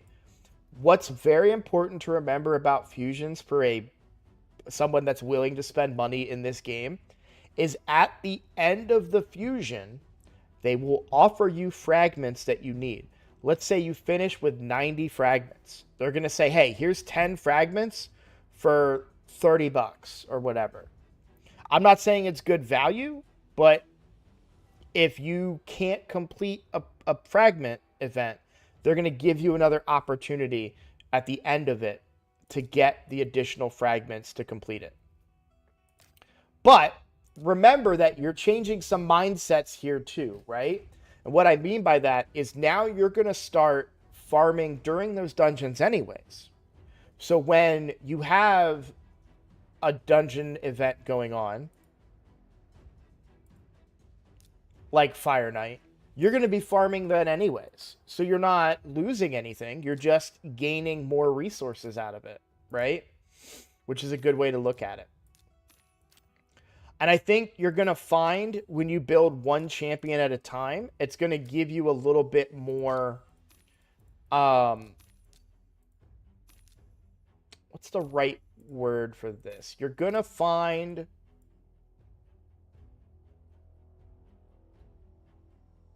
Yeah, especially for you, because you can just buy energy.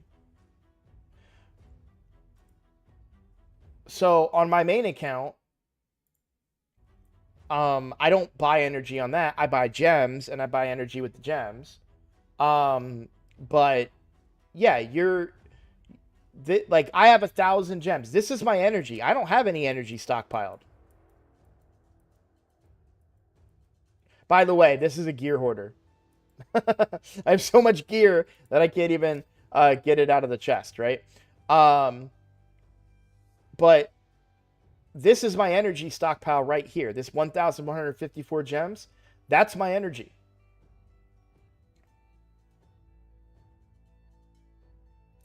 And then we also talked about, by the way, like, what I think is a really great deal, the monthly pack. There's 1,000 energy right there and 800 gems. And it's 1,200 energy when you get the more expensive version of it. So this is a great deal. I stand by that. And you can put it into any calculator, and it's going to tell you so. No, in fact, gems are a terrible place to spend, or shards is a terrible place to spend your gems.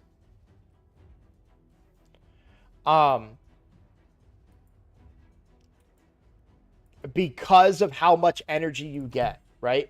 So you get a max thing every time. So if you go to the gem shop, for 40 gems, you get 130 energy, right? That's a lot of energy. And it's 900 gems for 11 ancients. I mean, the percentage chances that you're getting out of that, unless you're really close to Mercy or something, it's not worth it. I don't like spending gems on ancients. I truly do not.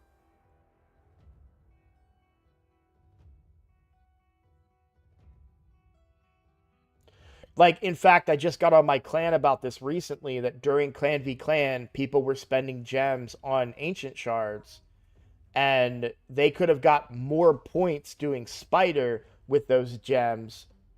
They could have got 4 times more points doing spider with those gems than what they got from pulling champions from ancients. So there will be times when I'm at a really high gem count and I'm super pumped and I'm like, okay, I'll waste a couple gems or whatever, but I do not recommend it at all. And because let alone, like, what if you spent 2,000, what if you spent 5,000 gems on ancient shards and pulled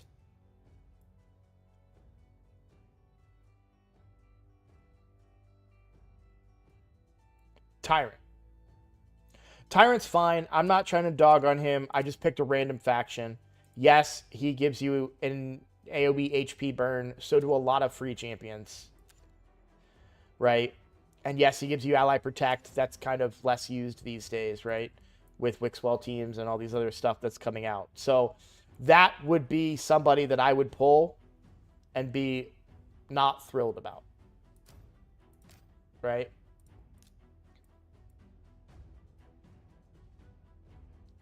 So it becomes one of those things where it's like, is it because and I guess my point is that you could spend a massive amount of gems, get a really weak legendary, like a Jetney. You could pull a Jetney, and that champion did nothing for you. How many tournaments could you have won in that time? How many chickens or books or if we look at the spider tournament right now, right?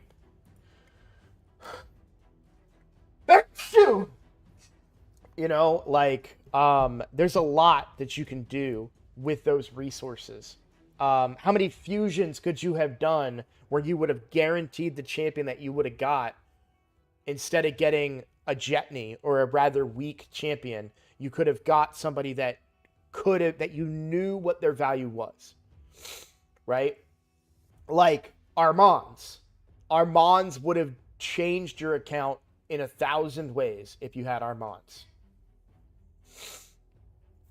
But you didn't have the resources to go for them, and you didn't, right? Instead, if you spend those gems on Ancients and then you pull a Jetney, what would you rather have, Jetney or Armands? You know what I'm saying? So that's why fusions are good because they're free, but I don't think the value from fusions doesn't come from being free. I feel like the value in fusions come because you know exactly what that champion can and cannot do before you pick them, before you get them. And, you're getting that in all the same ways that you get other champions in the game. By playing the game. You're playing the game, you're spending your energy, it gives you something to do in the game, it gives you a goal, right? And that's what I love about it. It gives me a goal. If I didn't have fusions, I'd probably have quit the game. Because it's like, what do I want to do? Well, I don't know. So, in your opinion, for someone who works full-time and maybe only some days an hour to play, do you think they're still possible? Absolutely. Especially because you use the PC. So, this you just saw, right? All these points in this spider tournament right here, all of these points, I was not playing. Granted, it's only 347 points because I was using passive energy gain. But multi-battles are a thing. And by the way, you are a spender. On your phone, get the other pass. I'm going over to my main account real quick. Give me 1 second. I'm going to also stay on a little bit longer today because I have a question I have to answer from Peckham. Peckham, are you still there? I'm not forgetting about you. And somebody else wanted a quick takeover. I think, was it Freak? I think that wanted a quick takeover. So Peckham, if you're still there, I am going to answer your question. I have not forgotten about you. Oh, there's a new Siege preview out? Oh, man, I need to react to that. Okay. Pull up display here. And okay, what was I talking about? Oh, the raid card.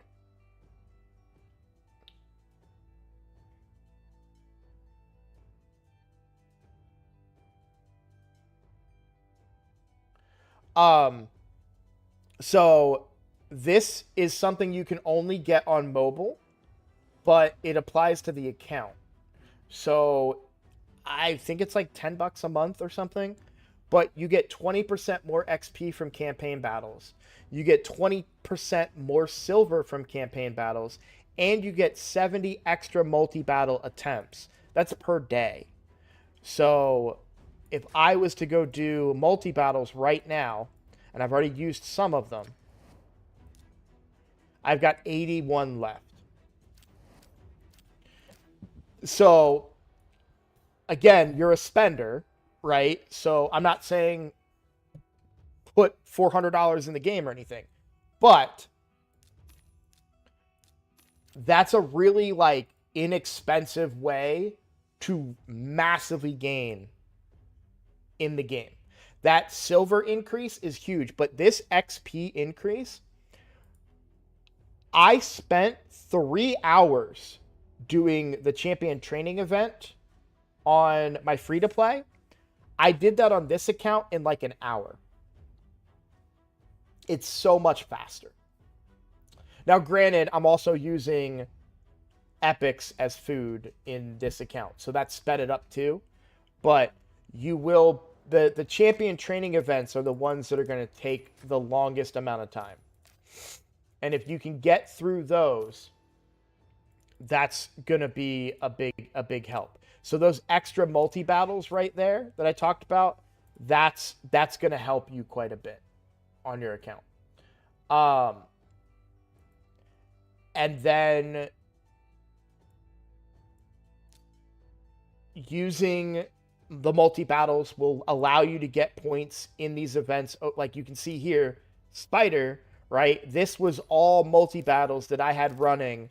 I woke up this morning at 8 a.m. I got on here. I collected my clan boss stuff. I ran my keys. And then I set it for Spider, and I went and I took a shower. And I got ready for this stream today. And then I came back, and then I logged off the accounts. And now, they're ready to go again. Got 196 energy here, had 170 some on the other account. Gonna run some multi-battles as soon as I'm done here. So the artifact enhancement, first of all, if you're waiting until artifact enhancement events to level your gear, you're going to have the silver. But here is the other secret trick about silver on an account. If I need silver, I craft this stuff, and I sell it all. Now, this cost me 10,000. I've already made 30,000.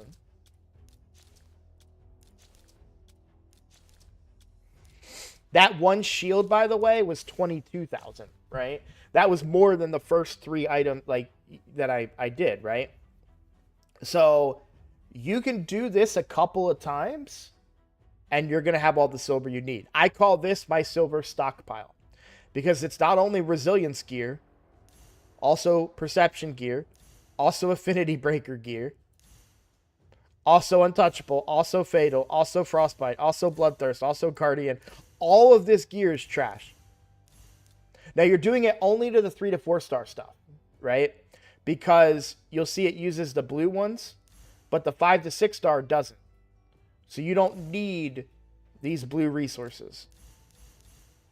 So craft it, sell it, and you don't have to do it the long way. You can craft a whole bunch of it and then go over here to this tab and then look at your gear and do just new and then just click sell all.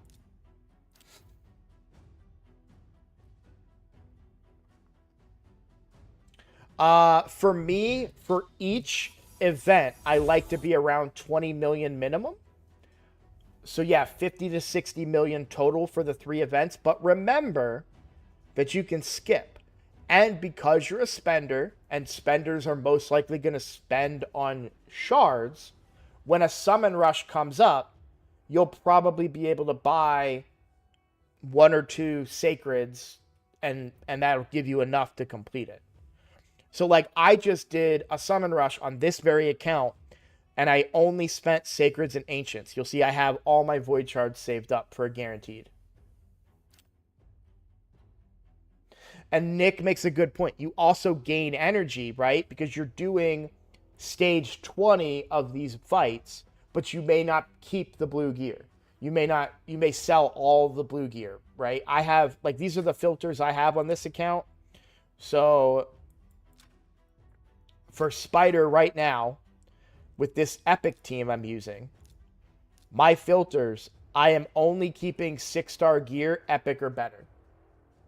That's it. That's the only gear I am keeping from this Spider. This is all silver for me. So. All right. I haven't heard Peckham. I feel terrible. Let me scroll up and find their question. I use Myth, Seeker, Deacon, Eris team for Clan Boss. Geomancer is my DPS for Spirit. I recently pulled Brogni. With that, I want to free my Geo from slow speed for the tune. How do I do that? Just build any other champion that you want to be your damage dealer at the speed that Geo was. And put him in that slot. I apologize it took me so long to respond, Peckham. I really do.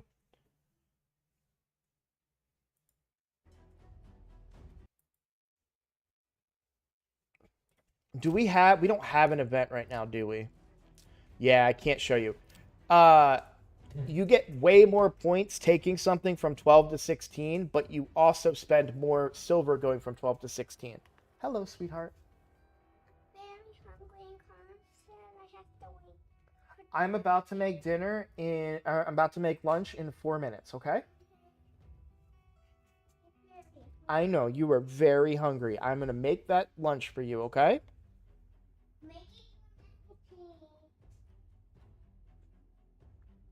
So, who wanted a takeover, or who wanted advice on an epic team? Was that you, Freak? I've got 4 minutes. I don't need to log into your account. We can just talk. Another tip while I'm waiting for a response to who wanted that, I look for good gear when I'm trying to level. It was you, Freak? Do you have a Mordecai, Freak?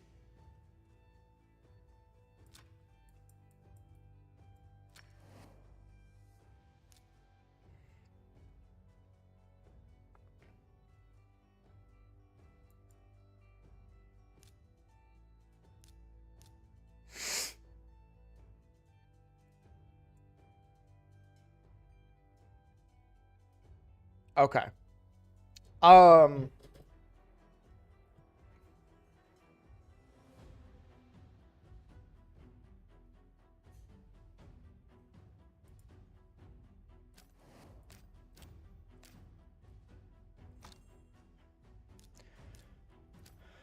Mordecai makes it very easy.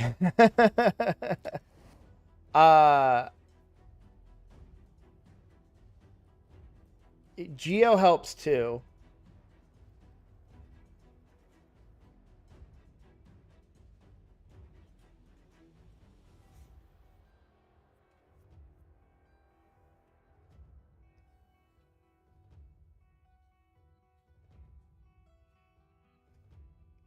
This is the main account. My Ursula on this account's not built.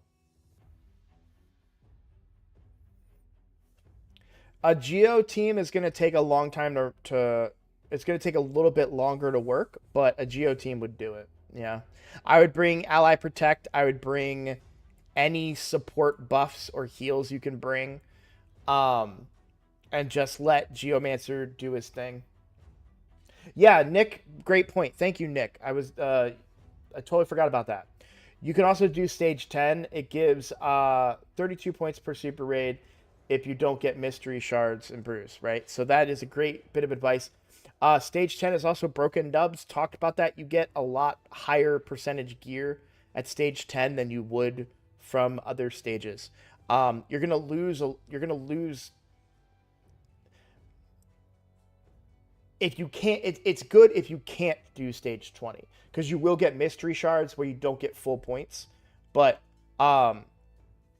what the big secret to stage 20 with Epic would be this team that uses AoE HP burn. So maybe you don't maybe you don't have Mordecai, maybe you have Skrank, maybe you have Ultimate Gaelic.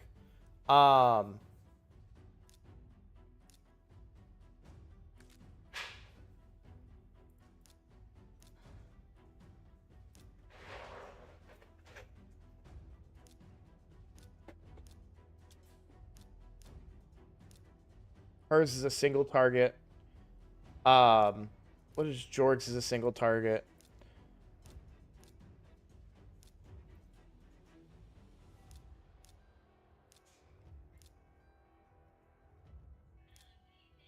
Maybe you have Akoth.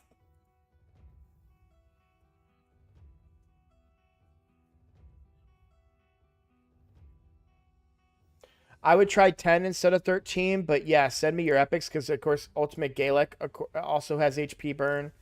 Is Juliana's AoE? No, it's single target.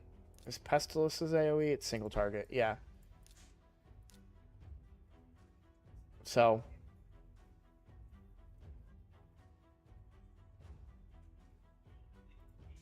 But there's a few different options. But yeah, Geomancer and then any team that has survivability is going to be fine.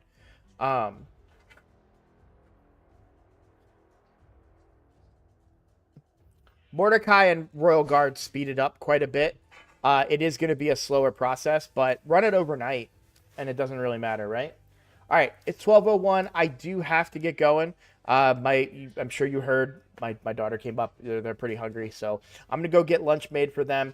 Thank you all for hanging out. Freak, I'm happy to do a takeover for you first thing tomorrow if you want to do that. So 9:30 Eastern, if you can make that, we can do a takeover and we can try and theory craft the team because I do feel bad that I didn't have a chance to get to you. Thank you so much for letting me take a look at your account, Tig. Thank you for the tip as well. Thank you for the $10. That's it. It really, really does mean a lot. This is it's what I've been doing thus far is not very profitable, but I'm trying to make it so. So anytime you guys can super chat, donate memberships, sign up for a membership. Anytime you guys do that, I don't take it for granted. That is truly allowing me to pursue my dream and my passion. And not a lot of people are lucky enough to get that. So thank you so much for giving me the opportunity to do something along those lines. Thank you, thank you, thank you. All right, guys. I'm going to end it real quick. I'll see y'all next time, okay? I'll see you tomorrow. Tomorrow, 9:30 Eastern, I'll be on.